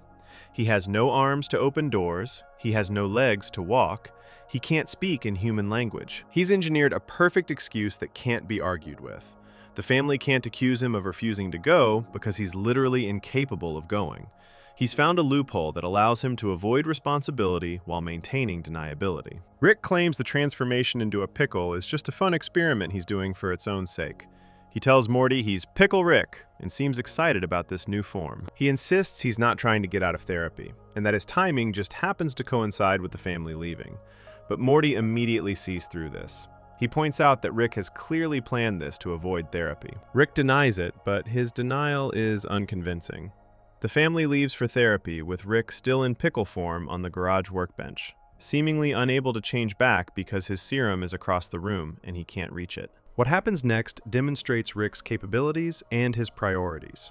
Left alone as a pickle, Rick should be helpless, but a cat knocks him off the workbench and he rolls into the driveway, where rain washes him into the sewer system. Now Rick is in serious danger. He's a pickle in a sewer with rats and water and no way to change back. A normal person in this situation would deeply regret their choice and desperately wish they'd just gone to therapy. But Rick doesn't give up or accept defeat.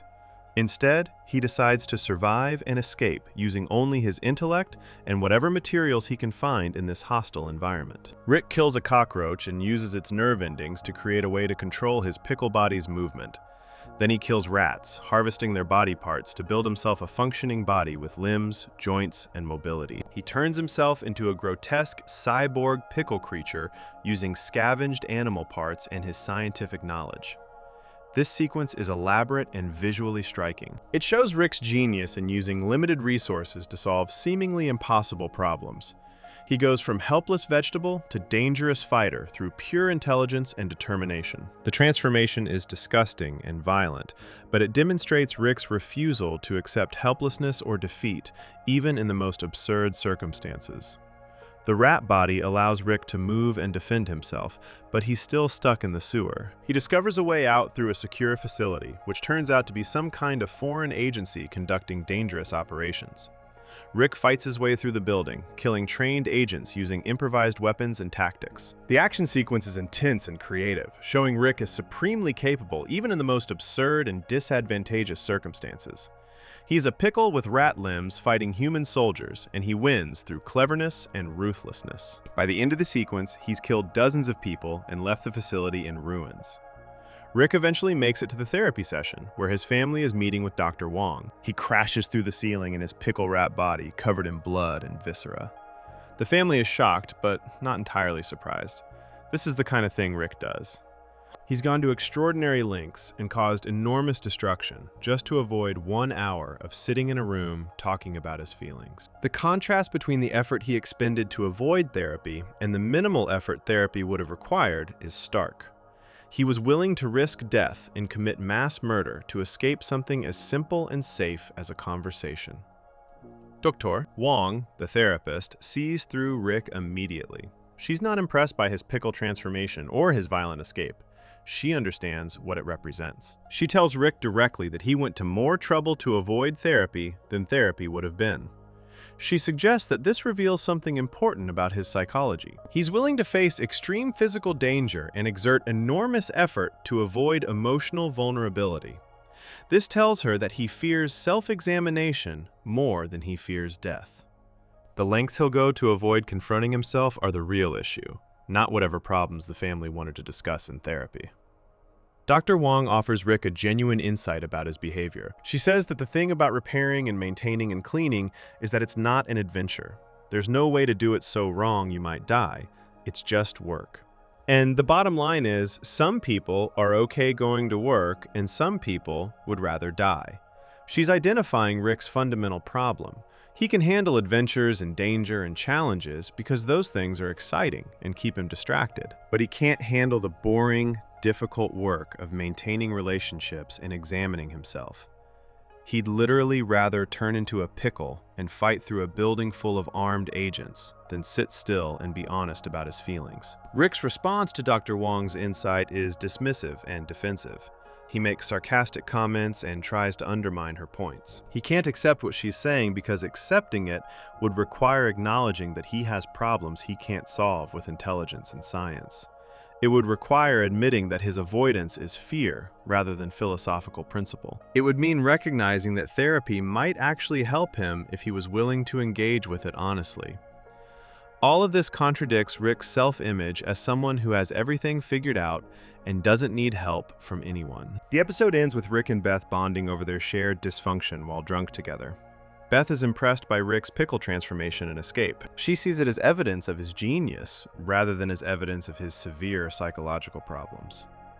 This is Beth enabling Rick's worst tendencies by validating his avoidance and destruction as admirable rather than pathological. Rick and Beth get drunk and laugh together, reinforcing each other's dysfunctional patterns. Meanwhile, Morty and Summer ride home with Dr. Wong, who offers them genuine wisdom about their family that they're not ready or able to hear. The philosophical significance of Pickle Rick centers on the relationship between freedom and responsibility. Rick exercises radical freedom in choosing to become a pickle. Nobody forced him. He did it because he wanted to, because he could, because his intelligence and scientific ability made it possible. This is Rick's philosophy in action. He's free to do anything, so he does whatever he wants. But this freedom comes with consequences. He ends up in mortal danger, he has to kill dozens of people to survive, he traumatizes his family further, he misses an opportunity to potentially improve his relationships and his mental health. The episode asks whether freedom without responsibility is actually freedom, or just another form of imprisonment. Rick is free to avoid therapy, but that freedom traps him in his dysfunctional patterns. He's free to turn into a pickle, but that choice puts him in a sewer fighting for survival. His freedom to do whatever he wants hasn't made him happy or functional. It's made him isolated, miserable, and destructive. The episode suggests that Rick's understanding of freedom is actually a trap. He thinks avoiding responsibility makes him free, but avoiding responsibility is exactly what keeps him stuck. Dr. Wong's comments about maintenance and repair versus adventure highlight a crucial distinction. Adventures are exciting because they have stakes and uncertainty. You might succeed or fail. You might live or die. This creates engagement and distraction.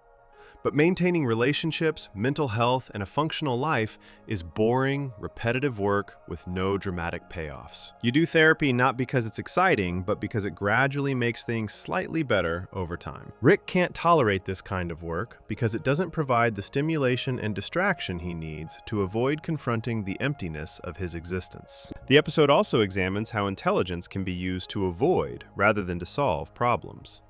Rick applies his genius to escaping therapy rather than to engaging with it. He uses his capabilities to run away from challenges that can't be solved with science and violence. This is intelligence in service of avoidance rather than in service of growth or healing. Rick is smart enough to engineer elaborate escapes from emotional discomfort, but not wise enough to recognize that those escapes are making his problems worse. His intelligence has become a tool for reinforcing his dysfunction rather than for overcoming it. Rick's transformation into a pickle also represents his desire to escape human limitations and needs. As a pickle, he has no emotions to deal with, no relationships to maintain, no family obligations to fulfill.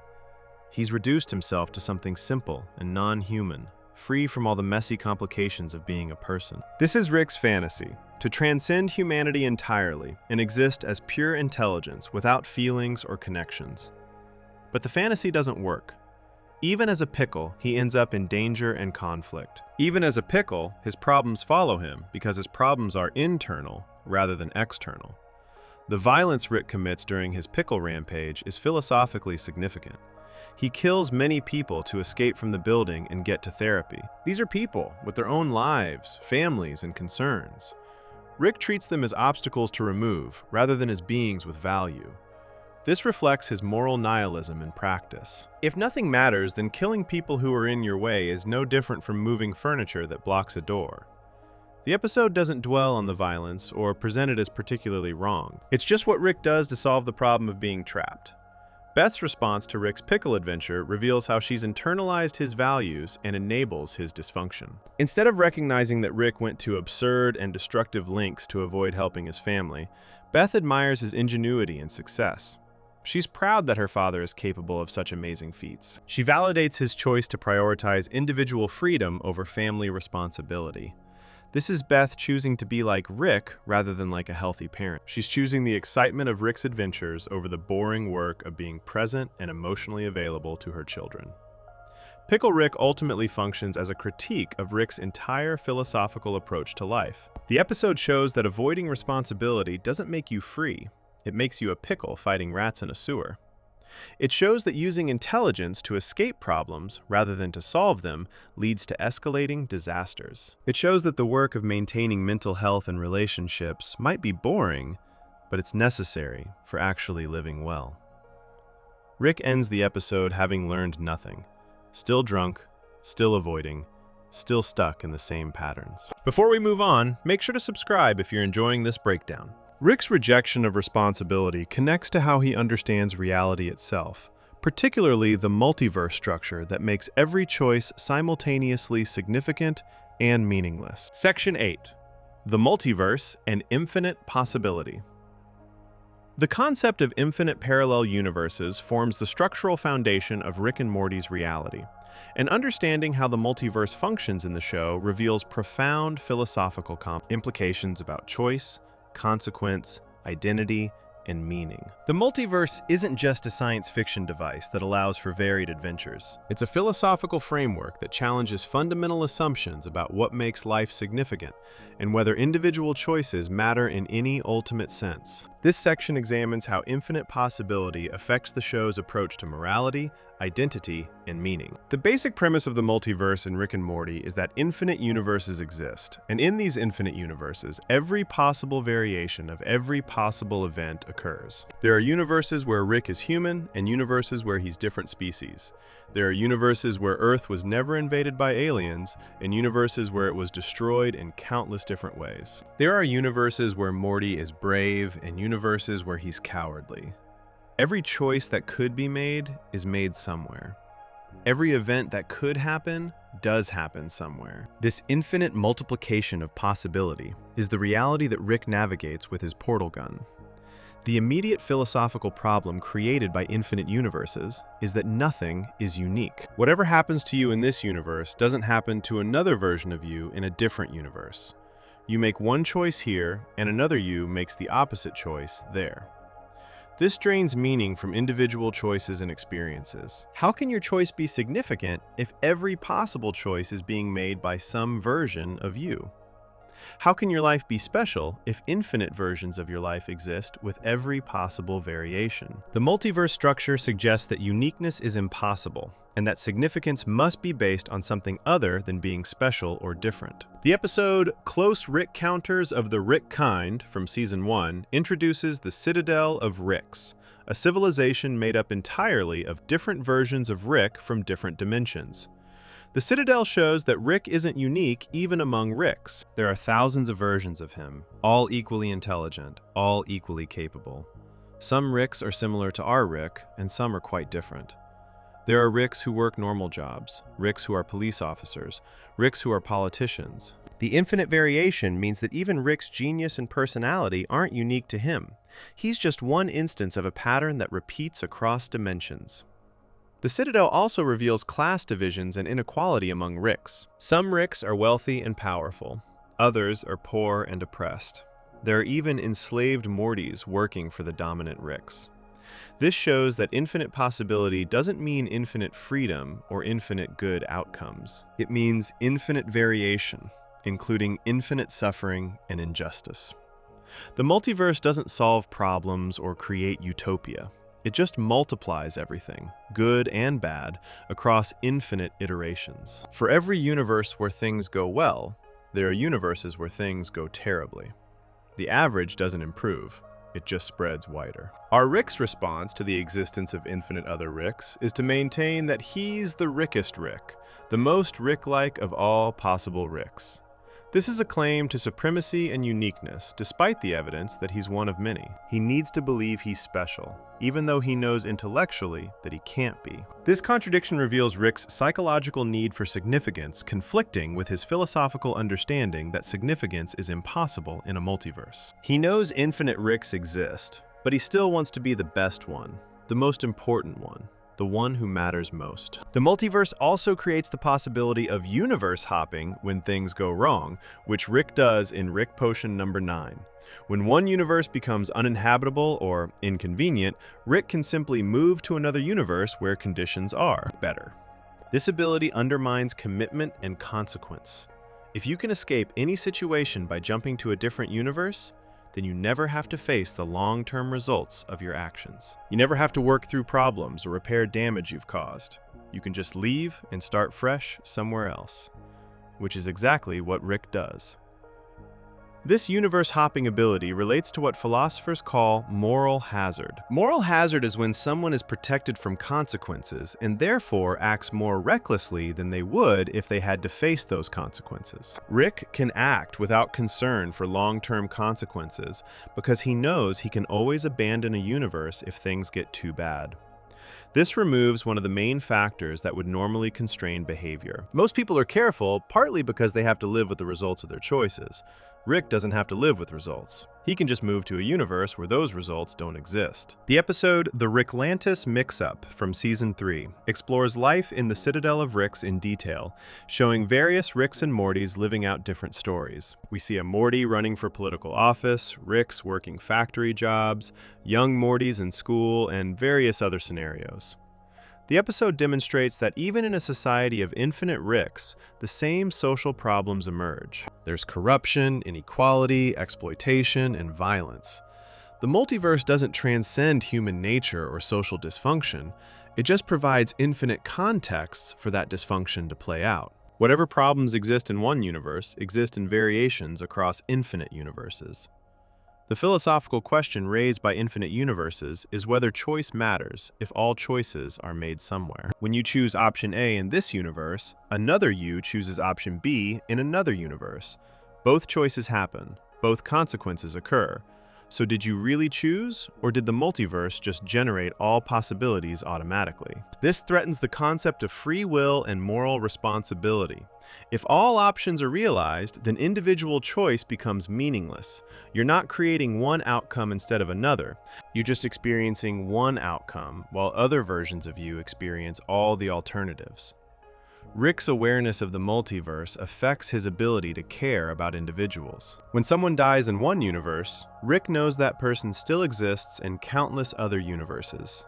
Death becomes less absolute. When someone is hurt, Rick knows a version of them who wasn't hurt exists elsewhere. Suffering becomes less unique or tragic.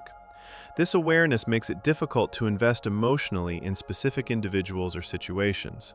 Why care deeply about this particular Morty when infinite Mortys exist? Why grieve this particular loss when infinite versions where the loss didn't occur exist simultaneously? The show explores these questions through Rick's relationship with Morty. Despite knowing infinite Mortys exist, Rick seems to care specifically about his Morty, the one from his original dimension that he now travels with. He protects this Morty. He takes this Morty on adventures. He becomes jealous when this Morty forms other attachments. This suggests that even though Rick knows attachment to one specific Morty is logically arbitrary in a multiverse, he can't help forming that attachment anyway. His emotions don't follow his logic. His heart doesn't accept what his mind knows to be true. The multiverse also enables Rick's scientific work in problematic ways. He can experiment without ethical constraints because failed experiments just create bad outcomes in one universe among infinite universes. If an experiment destroys a world, that's unfortunate for that world, but infinite other worlds exist where the experiment succeeded or never happened. This makes ethics complicated in a multiverse context. Traditional ethics assumes that consequences matter because they affect the actual world. But in a multiverse, there is no single actual world. There are infinite actual worlds with infinite different outcomes. The episode The Ricks Must Be Crazy from Season 2 demonstrates Rick creating an entire universe to power his car battery. Inside this miniverse, intelligent beings evolved and created civilization, not knowing they exist only to generate electricity for Rick's vehicle. This is cosmic-scale exploitation. Rick has created conscious beings and enslaved them without their knowledge for his convenience. But, from a multiverse perspective, this universe is no more or less real than any other. Rick didn't reduce the total amount of existence, he just created a new instance of it. The beings in the miniverse are as real as beings in any universe, which means they're as meaningless as beings in any universe. The infinite nature of the multiverse also means that every terrible thing you can imagine happens somewhere. Every form of suffering, every atrocity, every nightmare scenario exists in some universe. This is a disturbing implication of infinity. If everything possible happens, then everything horrible happens too. The multiverse guarantees infinite suffering alongside infinite joy. Rick's awareness of this truth contributes to his dark worldview. He knows that for every good outcome, terrible outcomes exist elsewhere. The multiverse is morally neutral, generating everything without preference for good over evil. Rick's use of the portal gun represents his relationship to the multiverse. He can access infinite possibilities at will, jumping from universe to universe as easily as walking from room to room. This ability gives him godlike freedom. He's not constrained by the limitations of a single universe. If one universe doesn't have what he wants, he can go to another that does. If one universe becomes dangerous or boring, he can leave. This freedom is part of Rick's identity. He's not bound to any particular reality. He exists across the multiverse, belonging nowhere and everywhere simultaneously. But this freedom is also a curse. Because Rick can access infinite possibilities, nothing is special. Every experience he has could be repeated with variations in other universes. Every relationship could be replaced with an alternate version. Every achievement exists alongside infinite other achievements. The portal gun gives Rick infinite freedom and infinite options, which paradoxically makes every option feel worthless. When you can have anything, nothing feels valuable. When you can go anywhere, nowhere feels like home. The multiverse also challenges the concept of identity in fundamental ways. What makes you you if infinite versions of you exist? Is identity based on consciousness, on memories, on physical continuity, on choices, or on something else? When Rick and Morty replace their dead alternate selves in Rick Potion number 9, are they the same people continuing their lives, or are they different people impersonating the dead versions? The show doesn't provide clear answers to these questions because the multiverse makes identity philosophically murky. Rick's intelligence allows him to understand the multiverse in ways most people can't. He's calculated probabilities across infinite universes. He's mapped dimensional variations. He understands the mathematical reality of infinite possibility. But this understanding hasn't brought him peace or happiness. It's brought him the knowledge that nothing he does matters in any cosmic sense, because everything happens somewhere. His intelligence has given him access to a truth that makes life feel empty. He knows too much about the structure of reality to find comfort in limited perspectives. The show uses the multiverse to explore determinism and free will. If all possibilities exist, then in some sense, everything is determined. Not determined by fate or God, but determined by mathematical necessity. If infinite universes exist, then all possible outcomes must exist somewhere. This means your choices don't create new outcomes. They just determine which existing outcome you experience. You're selecting from infinite pre-existing possibilities rather than creating genuinely new realities. This is a form of determinism that doesn't require a determiner, just infinity. Before we move on, make sure to subscribe if you're enjoying this breakdown. The multiverse's infinite possibilities affect more than just abstract philosophy, because they fundamentally reshape how Rick relates to the people closest to him, particularly his family. Section 9. Rick's relationship to family. Rick Sanchez's relationship with his family forms the emotional core of the show and reveals the deepest contradictions in his philosophy. Despite his nihilistic worldview that nothing matters and his intellectual conviction that attachment is irrational, Rick clearly cares about his daughter Beth, his grandchildren, and even his son-in-law Jerry in complicated ways he refuses to acknowledge. This section examines how Rick's emotional connections to family conflict with his philosophical positions, how his presence simultaneously helps and destroys the people he cares about, and what his family relationships reveal about the limits of pure rationality and detachment in human life. Rick abandoned his family when Beth was young, a fact that haunts their relationship throughout the series.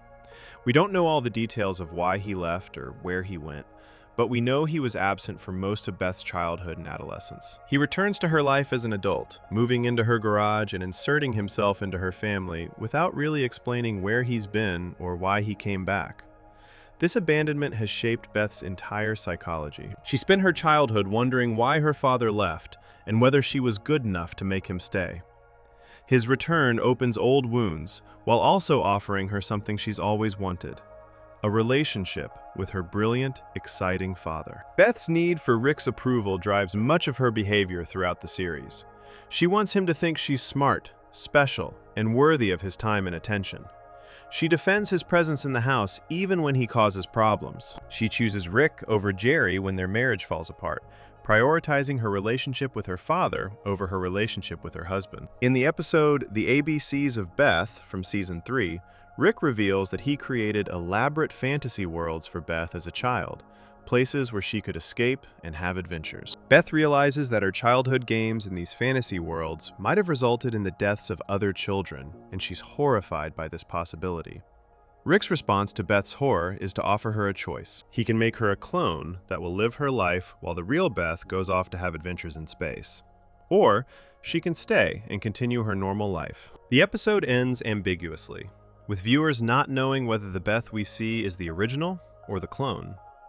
This uncertainty itself reveals something important about Rick's relationship with his daughter. He's willing to replace her with a copy and never tell anyone. He values the function Beth serves in his life more than Beth herself as a unique individual. If a clone can perform the same role, then the original Beth is replaceable. Rick's relationship with Morty is more complex and more central to the show. Rick needs Morty for his adventures in ways that are both practical and emotional. Practically, Morty's brainwaves somehow cancel out Rick's genius brainwaves, making it harder for enemies to detect Rick. This is the excuse Rick uses for why he brings Morty on dangerous adventures. But emotionally, Rick clearly enjoys Morty's company and becomes possessive when Morty forms relationships with others. In the episode Close Rick Counters of the Rick Kind from Season 1, we learn that Ricks across the multiverse are frequently paired with Mortys, suggesting this partnership is common across dimensions. The show explores whether Rick's relationship with Morty is exploitative. Rick constantly puts Morty in danger. He uses Morty as a shield, as a tool, and as an assistant in his schemes. Morty gets traumatized by the things he experiences on their adventures. In the episode Rick Potion number 9, Morty has to bury his own corpse, an experience that clearly damages him psychologically. Rick seems not to notice or care about the psychological toll his adventures take on Morty. He treats Morty's trauma as an acceptable cost of doing business. From Rick's perspective, everyone gets traumatized by existence eventually, so Morty's specific traumas don't register as particularly significant.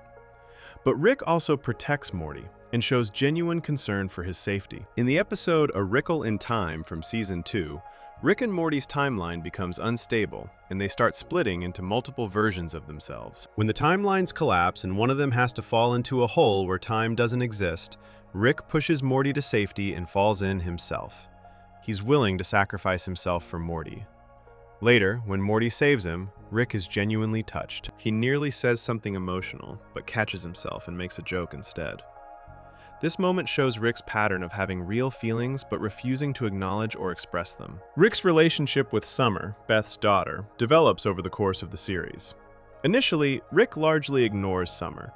She's not as useful to him as Morty, and he doesn't seek out her company. But Summer wants Rick's attention and approval just like Beth does. In the episode Ricksty Minutes from Season 1, Summer overhears that her parents considered having an abortion when they got pregnant with her. She's devastated to learn she was unwanted. When she tries to run away, Morty tells her that he and Rick abandoned their original dimension, and that in that dimension, Summer was never born. This means Morty values the specific version of Summer he knows, even though she's technically a cosmic accident. Rick's interactions with Summer become more frequent in later seasons. He takes her on adventures, teaches her things, and shows signs of caring about her well-being. In the episode The Whirly-Durly Conspiracy from Season 3, Rick takes Jerry on an adventure to help Jerry feel better about his divorce from Beth. This is Rick doing something kind for his son-in-law, which contradicts his stated contempt for Jerry. Rick claims to hate Jerry and treats him with open disdain, but he also can't completely abandon Jerry when Jerry is suffering. This suggests Rick's feelings are more complicated than his nihilistic philosophy would allow. Jerry represents everything Rick despises. He's conventional, average in intelligence, concerned with social status and approval, and believes in traditional values that Rick has rejected. Jerry wants a stable job, a normal family, and a safe, predictable life. This is the opposite of everything Rick values. Their mutual contempt defines much of their relationship. Rick mocks Jerry constantly. Jerry resents Rick's presence in his house and the way Rick's adventures endanger the family. In the episode The Whirly-Durly Conspiracy, we see that Rick's contempt for Jerry comes partly from recognizing that Jerry represents a path Rick didn't take, a conventional life that Rick knows would have destroyed him, but that Jerry seems suited for. The divorce between Beth and Jerry in Season 3 happens partly because of Rick's influence on the family. Beth chooses Rick over Jerry, telling Jerry to leave. This should be a victory for Rick. He gets rid of Jerry, who he claims to despise. But the divorce makes Beth unhappy, which makes Rick uncomfortable. He's created a situation where his presence has destroyed his daughter's marriage, and even though he would never admit it, this bothers him. Rick's philosophy says family bonds are meaningless social constructs, but his actual behavior shows he's affected by his family's emotional states. The episode The Rick Shank Rickdemption from Season 3 reveals Rick's backstory and his motivation for returning to Beth's family. We see a memory, possibly real or possibly fabricated, where Rick's wife Diane and young Beth are killed by a bomb placed by another version of Rick. This trauma would explain why Rick became the person he is, why he's so detached and nihilistic and self-destructive. He lost the people he loved most and responded by rejecting all attachment and meaning. But the episode deliberately leaves it unclear whether this memory is real or just a story Rick invented to manipulate his enemies. We don't know if this traumatic origin is true. What we do know is that Rick returned to Beth's family for reasons he won't fully explain. He claims at the end of the Rick Shank Rickdemption that his motivation for everything is getting McDonald's Szechuan sauce, a limited sauce from a promotion decades ago. This is obviously a deflection. Rick uses absurdity and jokes to avoid revealing his real emotions and motivations. He'd rather claim he destroyed the Galactic Federation and overthrew the Council of Ricks to get fast food sauce than admit he did it to protect his family or because he cares about being with them. Rick's inability to express emotional attachment creates constant problems in his relationships. He feels things but won't say them. He cares about people but treats them badly. He wants connection, but pushes people away. This emotional dysfunction stems from his philosophical position. If he admits he cares about his family, he's admitting that something matters, which contradicts his nihilism. If he acknowledges that these relationships have value, he's contradicting his claim that nothing has value. So he's trapped between feeling attachment and denying that attachment has any significance. The show uses Rick's family relationships to challenge his philosophy. His actions consistently reveal that he cares more than he claims to care. When family members are in real danger, Rick saves them. When they're suffering, Rick tries to fix it, even if he pretends he's doing it for selfish reasons. When they're gone, Rick is lonely and unhappy.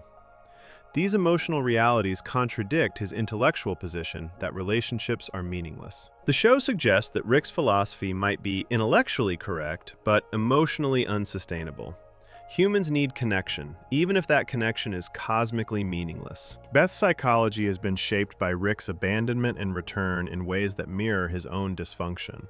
She's selfish, sometimes cruel, willing to prioritize her own desires over others' needs. In the ABCs of Beth, we see that even as a child, Beth was capable of violence and showed some of Rick's sociopathic tendencies.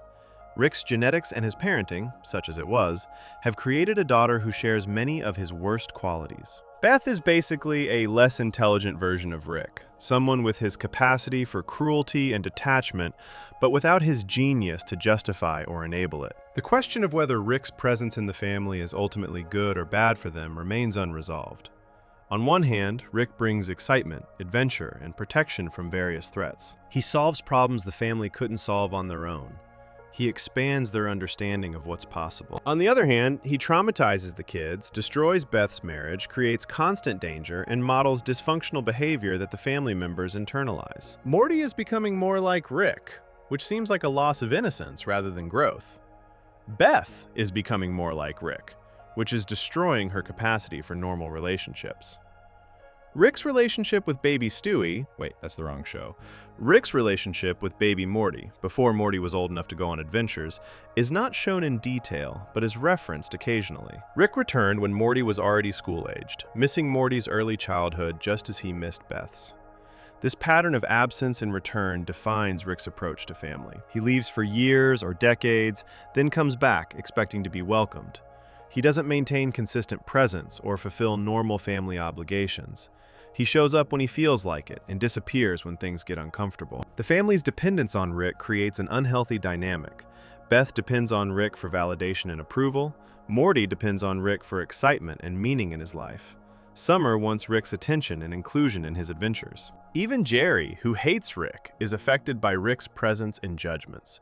Rick has become the center of the family in ways that aren't healthy for anyone. His genius and capabilities make everyone else feel less significant. His adventures make normal life seem boring. His philosophy infects the family's values and assumptions. Rick's choice to live with this specific family, rather than with any other version of his family across the multiverse, suggests attachment that goes beyond practical convenience. He could find infinite other versions of Beth, Morty, and Summer who might be easier to live with or more useful to him. But he stays with this family, the one from the dimension he and Morty moved to after the Cronenberg disaster. This suggests loyalty or affection that Rick would never articulate, but that his actions reveal. He's chosen these specific people, which means they matter to him specifically, which means his philosophy about replaceability and meaninglessness doesn't fully determine his behavior. The show's exploration of Rick's family relationships reveals that philosophy and emotion often conflict. Rick's mind tells him attachment is irrational. His heart, such as it is, attaches anyway. He's trapped between intellectual positions that deny meaning and emotional needs that require meaning. His family relationships force him to confront this contradiction constantly. Every time he protects them, he's acting as if they matter. Every time he comes home, he's acting as if belonging somewhere is important. His actions contradict his stated beliefs, revealing that even Rick can't fully live according to his nihilistic philosophy. Before we move on, make sure to subscribe if you're enjoying this breakdown. Rick's complicated relationship with his family reveals one side of his emotional life, but his philosophical stance oscillates between absolute despair and unexpected moments that suggest something deeper beneath the cynicism. Section 10. Cynicism versus compassion. Throughout Rick and Morty, we see Rick oscillate between absolute cynical detachment and unexpected moments of genuine compassion or emotional connection. This tension between cynicism and compassion forms one of the show's central dramatic and philosophical conflicts. Examining when and why Rick shows compassion, how he tries to hide or deny these moments, and what they reveal about his character helps us understand whether Rick's nihilistic philosophy is genuine conviction or defensive armor protecting a damaged person who still feels too much. The show never fully resolves this question, instead presenting Rick as someone caught between intellectual certainty that nothing matters and emotional experiences that suggest some things do matter to him. Rick's default mode is cynical detachment. He treats most situations with sardonic humor and emotional distance. He mocks people who care about things, dismisses emotional appeals, and presents himself as beyond the petty concerns that motivate most people. In the episode Get Swifty from Season 2, when Earth is being threatened by alien beings called Cromulons who demand musical performances, Rick treats the whole situation as absurd rather than genuinely threatening. He writes a song to satisfy the aliens, but approaches it as a technical problem, rather than as a crisis requiring serious emotional engagement. He's saving the world while making jokes and showing no apparent concern that billions of lives hang in the balance. But beneath this cynical exterior, Rick occasionally shows genuine care for others. These moments are usually brief and followed immediately by Rick deflecting or making a joke to undercut the emotional sincerity. In the episode The Wedding Squanchers from Season 2, Rick turns himself in to the Galactic Federation to save his family from being hunted. He sacrifices his freedom for their safety. This is a compassionate act that contradicts his stated belief that nothing matters and nobody is worth saving. When Jerry asks why Rick did this, Rick makes a joke rather than admitting he cares about the family. He can't or won't verbalize that he's making a sacrifice out of love or loyalty. The episode Autoerotic Assimilation from Season 2 provides one of the clearest examinations of Rick's capacity for connection and the pain that capacity causes him. Rick reunites with Unity, a hive mind being who assimilates entire planets by taking over individual consciousnesses. Rick and Unity clearly love each other, in whatever way beings like them can love. They have history together. They understand each other. Unity is one of the few beings in the universe that Rick can connect with authentically, because Unity's nature is as unusual as Rick's. Unity exists across thousands of bodies simultaneously, experiencing existence in a way that's fundamentally different from normal individual consciousness. During their reunion, Rick and Unity engage in elaborate hedonistic activities using the planet Unity has assimilated. They party, experiment, and enjoy each other's company without concern for the people whose bodies Unity is controlling. But the relationship is toxic. Rick's influence makes Unity act in ways that go against Unity's growth and goals. Unity wants to eventually join with other hive minds and become something greater, to transcend individual planetary assimilation and merge into a collective consciousness spanning multiple worlds. Rick's presence distracts Unity from this purpose and encourages Unity's worst tendencies toward immediate gratification and selfish pleasure. Eventually, Unity recognizes this and leaves Rick a note explaining that the relationship can't continue. Unity writes that being with Rick makes Unity want to be less than Unity can be, that Rick brings out self-destructive patterns that prevent Unity from growing. Unity cares about Rick, but needs to move on for the sake of Unity's own development. The note is compassionate and sad, acknowledging genuine feeling while explaining why the relationship has to end. It's one of the few times in the series where someone successfully sets boundaries with Rick and walks away from him despite emotional connection. Rick's response to being left by Unity is to attempt suicide. He goes to his garage, sets up a laser device that will disintegrate him, puts on sad music, and positions himself under the laser beam to be destroyed. This is Rick at his most vulnerable and honest. He's in genuine emotional pain from losing Unity. He's so depressed that he wants to stop existing. The cynical detachment has completely fallen away, revealing someone who is suffering deeply from loneliness and loss. Only Morty's accidental interruption, when Morty passes out drunk on the floor, prevents Rick from going through with it.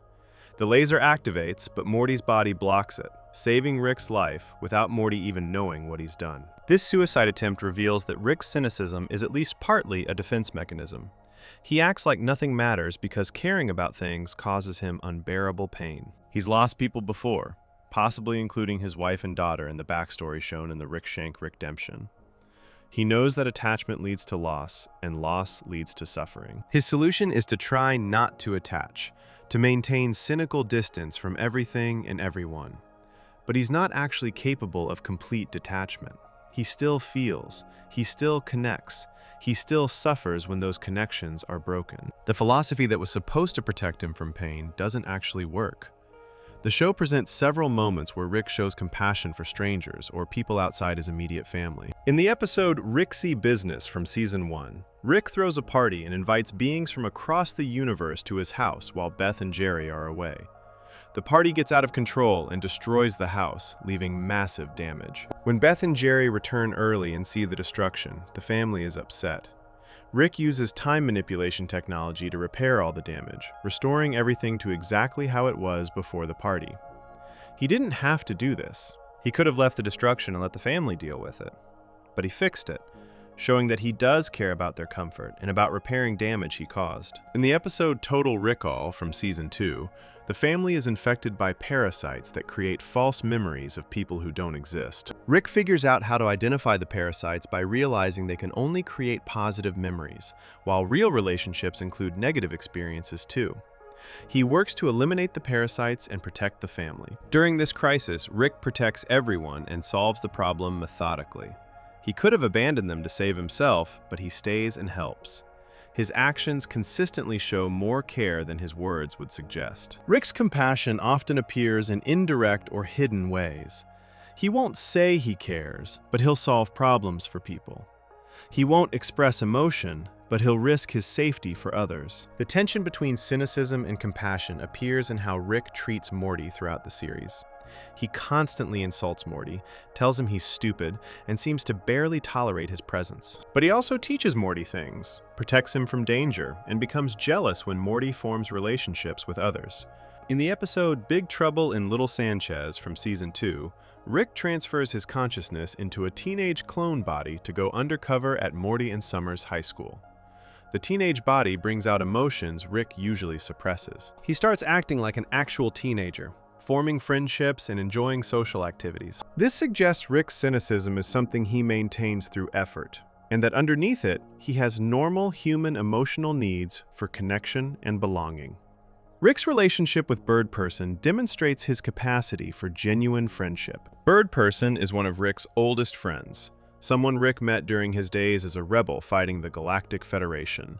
In the episode Get Swifty, when Earth is in danger and Beth questions Rick's methods, Bird Person defends Rick and explains that in Rick's language, wubba lubba dub dub means, "I am in great pain, please help me."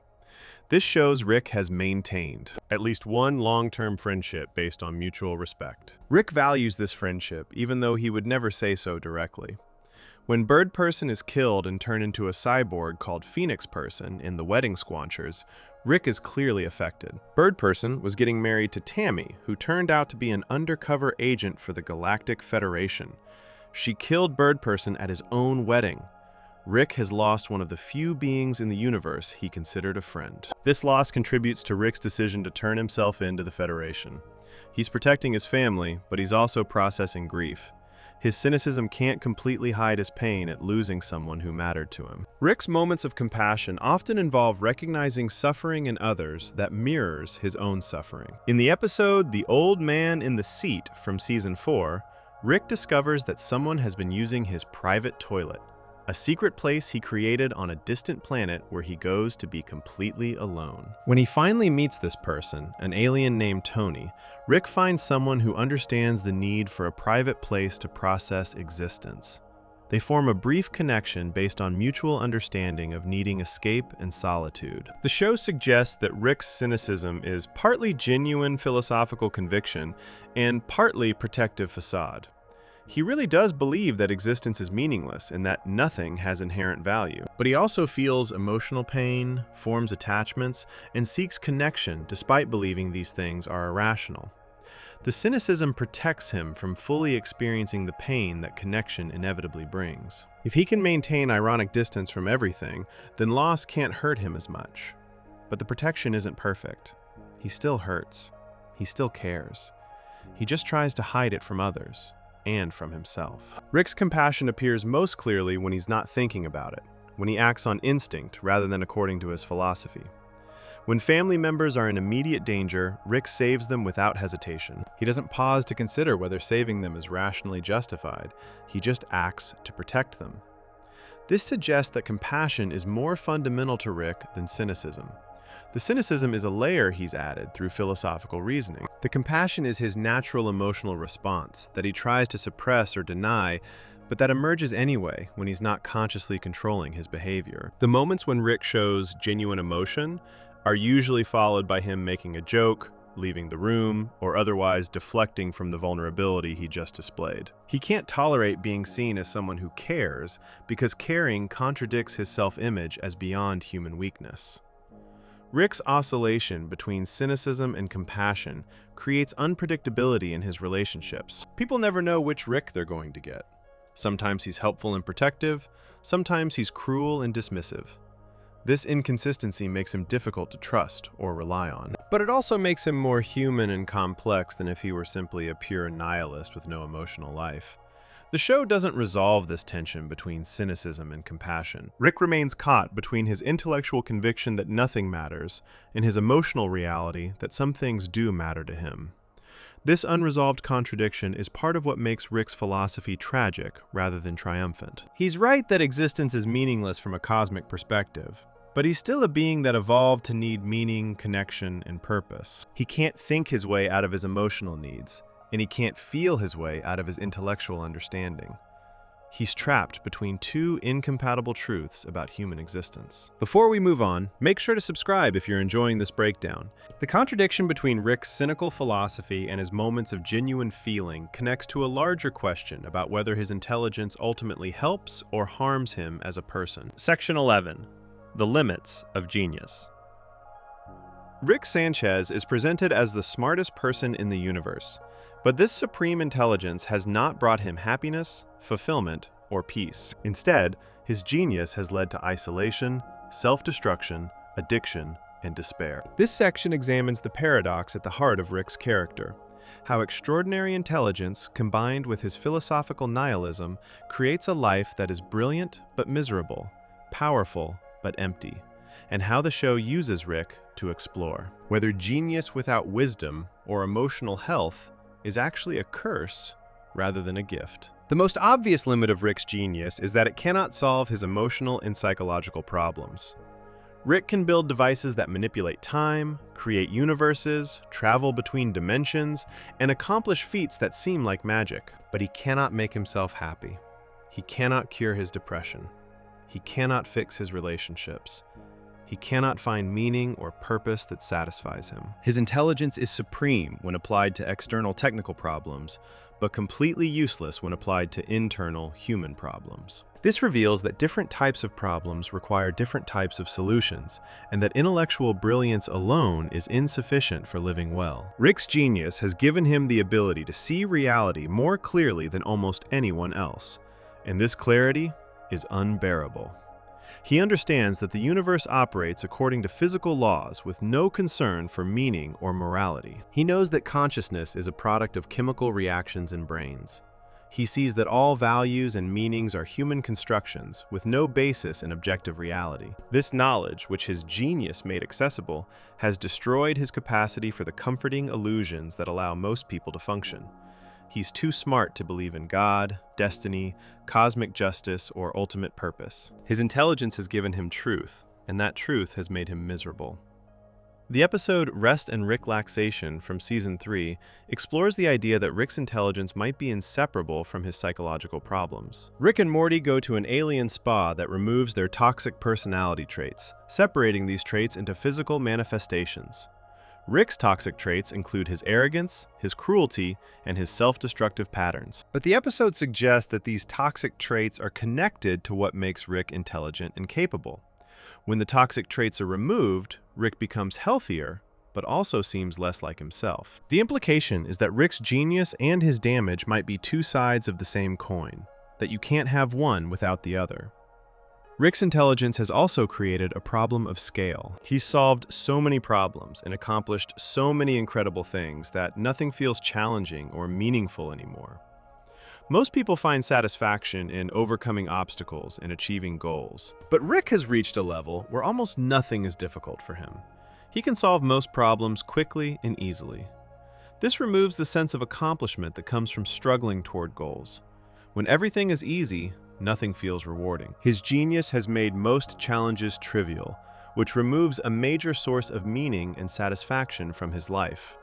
The show demonstrates this through how casually Rick accomplishes things that would be impossible for anyone else. He builds a robot that passes butter and treats it as a mundane creation. He creates entire universes to power his car battery. He manipulates time and space like they're simple tools. These incredible achievements don't bring him joy because they're not difficult enough to feel meaningful. He's like a chess grandmaster forced to play against beginners. Winning provides no satisfaction because winning is inevitable and requires minimal effort. Rick's genius has also isolated him from other people. He's so much smarter than everyone around him that genuine intellectual connection is nearly impossible. He can't have conversations where the other person challenges his thinking or teaches him new things. He's always the smartest person in the room, which means he's always alone in a certain sense. In the episode Close Rick Counters of the Rick Kind from Season 1, we see the Citadel of Ricks, where thousands of versions of Rick from different dimensions live together. Even among other Ricks, our Rick feels isolated because he considers himself the Rickest Rick, the smartest and most capable of them all. This intellectual isolation extends to his family relationships. Rick can't share his understanding of reality with Beth, Morty, or Summer because they lack the intelligence and knowledge to comprehend what he knows. When he tries to explain things, he has to simplify so much that the explanation becomes almost meaningless. This creates a barrier to genuine connection. He knows things they can't understand, which means there are aspects of his experience he can never truly share with them. He's trapped in his own genius, unable to connect with people who operate at different intellectual levels. Rick's intelligence has enabled his substance abuse, rather than preventing it. He's smart enough to understand that his drinking is harmful and self-destructive. He knows the neurological and physiological effects of chronic alcohol consumption. But knowing why he drinks and knowing the consequences doesn't help him stop. His genius doesn't extend to self-control or behavior change. In fact, his intelligence might make his addiction worse because he can rationalize his drinking with sophisticated arguments. He can convince himself that drinking is the logical response to cosmic meaninglessness, turning his substance abuse into a philosophical position rather than recognizing it as the medical and psychological problem it actually is. The episode Pickle Rick from Season 3 shows Rick using his genius to avoid dealing with his problems rather than to solve them. He's smart enough to turn himself into a pickle and build a body out of rat parts to escape from a sewer. He's smart enough to fight his way through a building full of trained agents. But he's not wise enough to recognize that going to therapy might help him more than avoiding it. His intelligence is deployed in service of avoidance and escapism, rather than in service of genuine growth or healing. This demonstrates that intelligence without wisdom or self-awareness can actually make problems worse by providing more sophisticated ways to avoid addressing them. Rick's genius has also created practical limits to his power, despite his incredible capabilities. In the episode The Rick Shank Rickdemption from Season 3, Rick is captured by the Galactic Federation and imprisoned. Despite his intelligence, he couldn't prevent his capture. Despite his abilities, he needed to execute an elaborate plan to escape rather than simply breaking out through raw power. This shows that even Rick's supreme intelligence has limits. There are things he can't do, problems he can't solve, and situations he can't control. But because his identity is built around being the smartest and most capable being in the universe, acknowledging these limits is psychologically devastating. The show explores how Rick's genius creates unrealistic expectations for himself. Because he can solve so many problems, he feels like he should be able to solve all problems. When he encounters something beyond his capabilities, he experiences it not just as a practical limitation, but as a personal failure. In the episode The Vat of Acid episode from Season 4, Rick goes to elaborate lengths to prove Morty wrong about a simple idea. A normal person could accept being wrong about a minor point. But Rick's identity is so invested in being right and being the smartest that even small challenges to his superiority provoke extreme responses. Rick's intelligence has made him arrogant, and this arrogance creates problems that his intelligence then has to solve. He treats other beings as inferior and disposable. He makes enemies across the universe through his contemptuous behavior. He creates conflicts that wouldn't exist if he could control his arrogance and treat others with basic respect.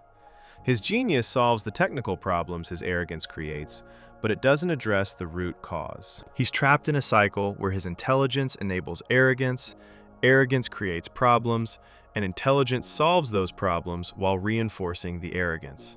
The cycle repeats endlessly without Rick gaining wisdom or changing his behavior. The relationship between Rick's genius and his mental health is central to understanding his character. Depression, anxiety, and other mental health conditions don't care how smart you are. Intelligence doesn't protect you from psychological suffering. In fact, high intelligence can correlate with increased rates of certain mental health problems. Rick demonstrates this clearly. He's depressed, likely has post-traumatic stress from various experiences, abuses alcohol, has attempted suicide, and shows numerous signs of psychological dysfunction. His genius hasn't protected him from any of this.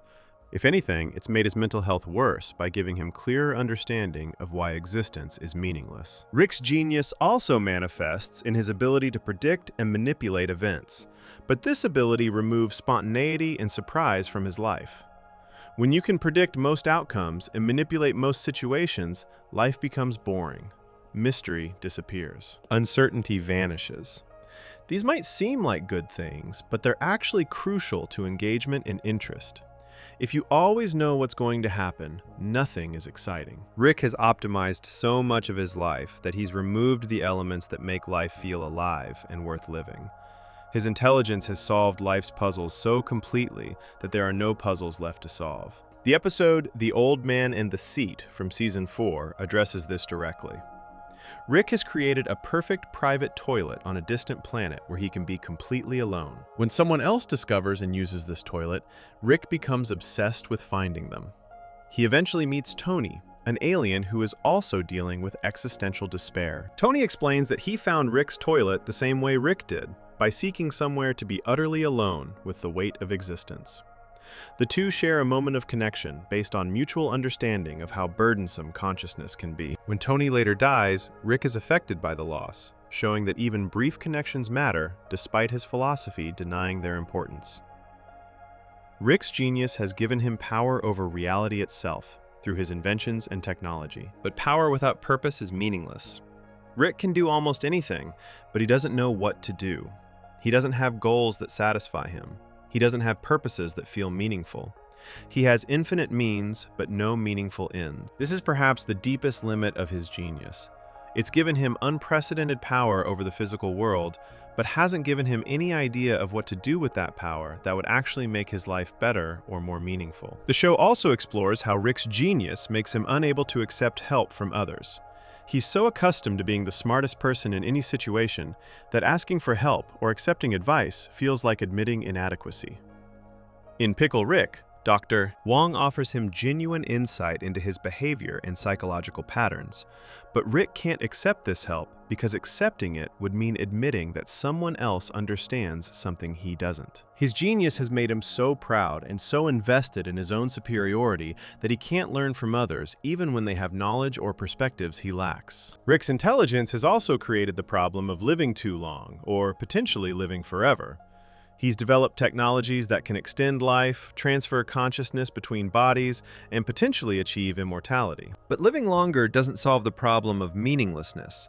It just extends the period of time you have to endure meaningless existence. Rick faces the prospect of eternal life in a universe he knows to be meaningless, which is a special kind of horror. Most people are spared this by dying after a normal human lifespan. Rick's genius has removed this escape, potentially trapping him in existence indefinitely. The limits of Rick's genius appear most clearly when we compare what he can do with how he feels. He can create universes, manipulate time, travel through dimensions, and accomplish feats that seem like godlike powers.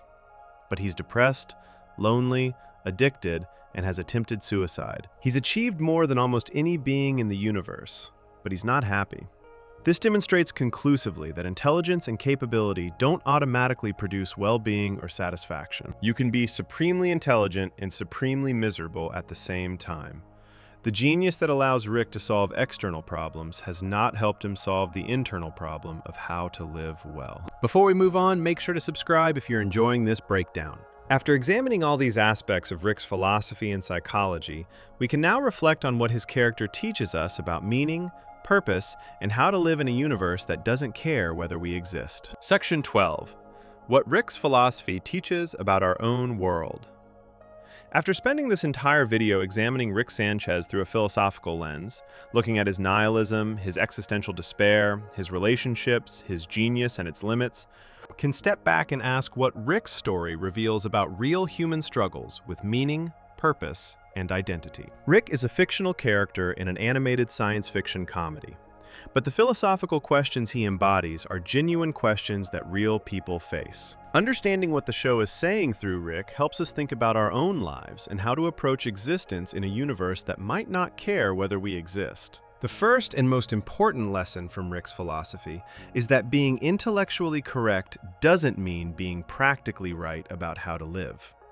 Rick's observations about the universe are largely accurate within the show's reality. Existence probably is meaningless in any cosmic sense.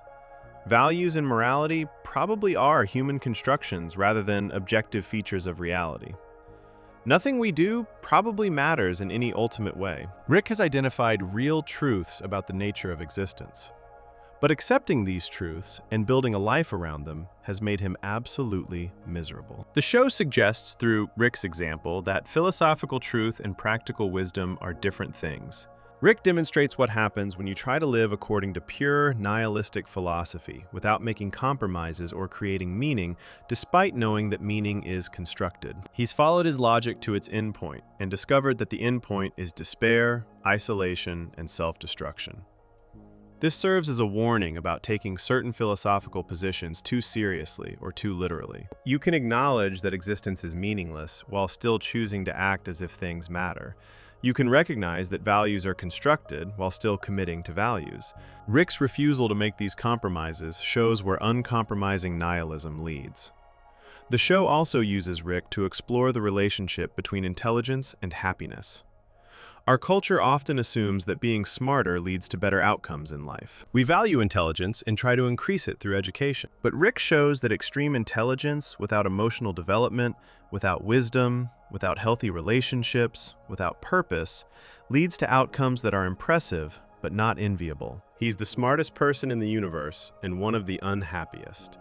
This challenges our assumptions about intelligence being the most important human quality, or the key to a good life. Rick's character teaches us about the importance of connection, despite philosophical positions that suggest connection is irrational. Rick knows intellectually that attachment is arbitrary, and that the people he cares about are replaceable across the infinite multiverse.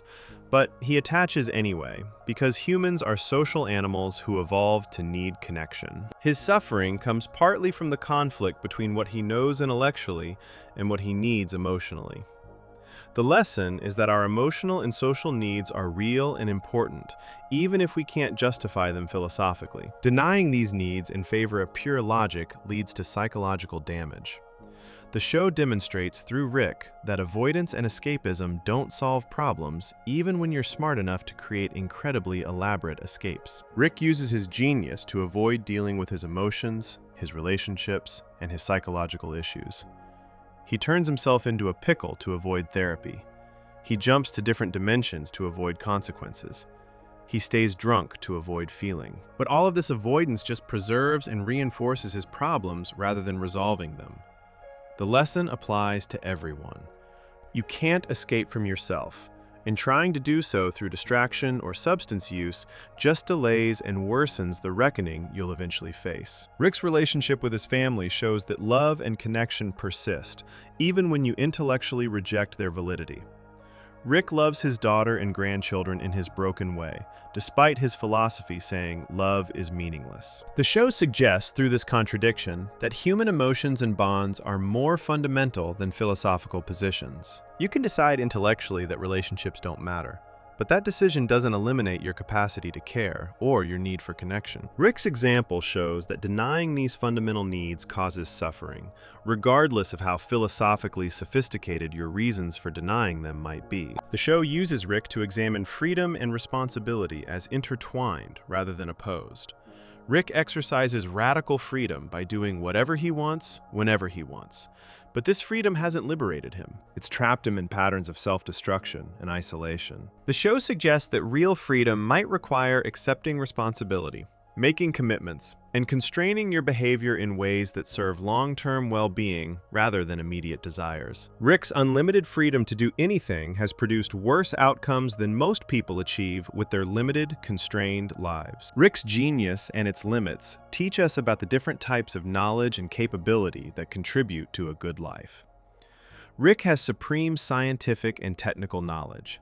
He can build anything and understand the physical mechanics of reality, but he lacks self-knowledge, emotional intelligence, wisdom about relationships, and understanding of how to live well. The show demonstrates that these different types of knowledge are all important, and that having one without the others creates imbalance and dysfunction. Being brilliant at physics but terrible at self-reflection means your life will be full of incredible achievements and psychological misery. The show also explores, through Rick, the question of whether some truths are harmful to know. Rick's problem isn't that he's wrong about reality. His problem is that he's right, and that rightness is psychologically unbearable. This raises uncomfortable questions about the value of truth and knowledge. Our culture generally assumes that knowing truth is always good, and that ignorance is always bad. But Rick suggests that some truths, particularly about meaninglessness and cosmic indifference, might make life worse rather than better. This doesn't mean we should embrace comforting lies, but it suggests that how we relate to truth matters as much as truth itself. Rick's oscillation between cynicism and compassion shows that human nature is stubborn and persistent, despite philosophical positions that try to deny it. Rick has concluded intellectually that compassion is irrational and that caring about others is pointless. But he keeps caring anyway, because caring is built into human psychology at a level deeper than rational thought. The lesson is that you can't think your way out of being human. You can develop sophisticated philosophical positions that reject human nature, but those positions won't change what you actually need and feel. Rick's example shows that accepting human nature and working with it produces better outcomes than fighting against it with philosophy. The show demonstrates through Rick's various adventures and mistakes that control is an illusion, even for the most capable beings. Rick tries to control everything through his intelligence and technology, but events constantly escape his control. Other people act unpredictably. His plans have unintended consequences. Reality is too complex and chaotic for anyone to fully manage, even with Rick's abilities. This teaches us about accepting uncertainty and unpredictability rather than trying to eliminate them. Rick's attempts at total control create more problems than they solve, suggesting that accepting limits to control might be wiser than constantly fighting against those limits. Rick's substance abuse and mental health struggles show that these problems affect everyone, regardless of intelligence or capability. The show doesn't present Rick's drinking as something he could easily solve if he just tried harder or thought more clearly. It presents addiction and depression as serious conditions that persist despite Rick's genius. This is an important message that contradicts stigma around mental health and addiction. These aren't failures of willpower or intelligence. They're medical and psychological conditions that require appropriate treatment, which Rick refuses to seek because seeking help would contradict his self-image of not needing anyone. The show uses Rick to explore whether meaning can be created rather than discovered. Rick has concluded that meaning doesn't exist objectively in the universe, which is probably true. But the show suggests through contrast with other characters that meaning can be constructed through choices, commitments, and relationships, even if that meaning has no cosmic basis. Rick rejects this option because constructed meaning feels fake to him compared to objective meaning. But the show implies that constructed meaning is the only kind available, and that rejecting it leads to the emptiness and despair that define Rick's existence. Rick's character also teaches about the relationship between past trauma and present behavior. The show hints that Rick has experienced significant trauma, possibly including the death of his wife and young daughter. While these backstory elements are deliberately ambiguous, they suggest that Rick's current nihilism and dysfunction might be responses to unbearable loss rather than purely philosophical conclusions. This teaches us that philosophical positions often have psychological roots, that what we claim to believe intellectually often reflects emotional experiences we haven't fully processed. Understanding this doesn't make the philosophical positions wrong, but it suggests they're not purely rational conclusions arrived at through detached reasoning. The show demonstrates through Rick that isolation, even chosen isolation based on philosophical principles, damages mental health and well-being. Rick is isolated partly by his unique intelligence and knowledge, but he's also isolated by choice, because he rejects the messy work of maintaining relationships. This isolation contributes to his depression and self-destructive behavior. The lesson is that humans are social animals who need connection, regardless of whether connection can be philosophically justified. Choosing isolation based on intellectual positions that reject relationships doesn't change the psychological and emotional costs of being alone. Rick's story also reveals that power without purpose or wisdom leads to destruction rather than flourishing. Rick has incredible power through his technology and intelligence. He can do almost anything he can imagine, but this power hasn't made his life better. He uses it for momentary distractions, for escaping problems, for creating more problems, but rarely for building anything meaningful or lasting. This teaches us that capabilities and power are only valuable if directed toward purposes that actually improve life. Raw capability without direction or wisdom is as likely to harm as to help. Looking at Rick's philosophy across the entire series teaches us that living well requires balancing different human needs even when those needs contradict each other logically. We need truth, but also hope. We need freedom, but also commitment. We need independence, but also connection. We need to acknowledge meaninglessness, but also create meaning. Rick has chosen to prioritize only some of these needs while denying others, and the result is a life that's brilliant but broken. The show suggests that wisdom involves accepting contradiction and paradox rather than trying to resolve everything into logical consistency. Rick's character ultimately serves as a thought experiment about what happens when you actually live according to certain philosophical positions, rather than just discussing them abstractly. The show takes nihilistic philosophy seriously and explores where it leads when genuinely internalized and acted upon. The answer is that it leads to someone like Rick, someone who is capable and powerful, but also miserable and destructive. This doesn't prove nihilism is philosophically wrong, but it suggests that even if nihilism is correct, living according to it produces worse outcomes than living according to philosophies that create meaning and value despite knowing they're not constructed. The final lesson from Rick's philosophy is about the importance of growth and change. Rick remains essentially the same character across hundreds of episodes. He doesn't learn from his mistakes. He doesn't grow emotionally. He doesn't develop healthier patterns. This stagnation is itself a form of suffering. Humans seem to need growth and development to feel satisfied with life. Without change and learning, life becomes repetitive and empty, even when filled with exciting adventures. Rick's inability to change, despite his intelligence, shows that growth requires more than intellectual capability. It requires willingness to be vulnerable, to admit mistakes, to seek help, and to value becoming better over being right. If you enjoyed the video, make sure to subscribe, and I'll see you in the next video.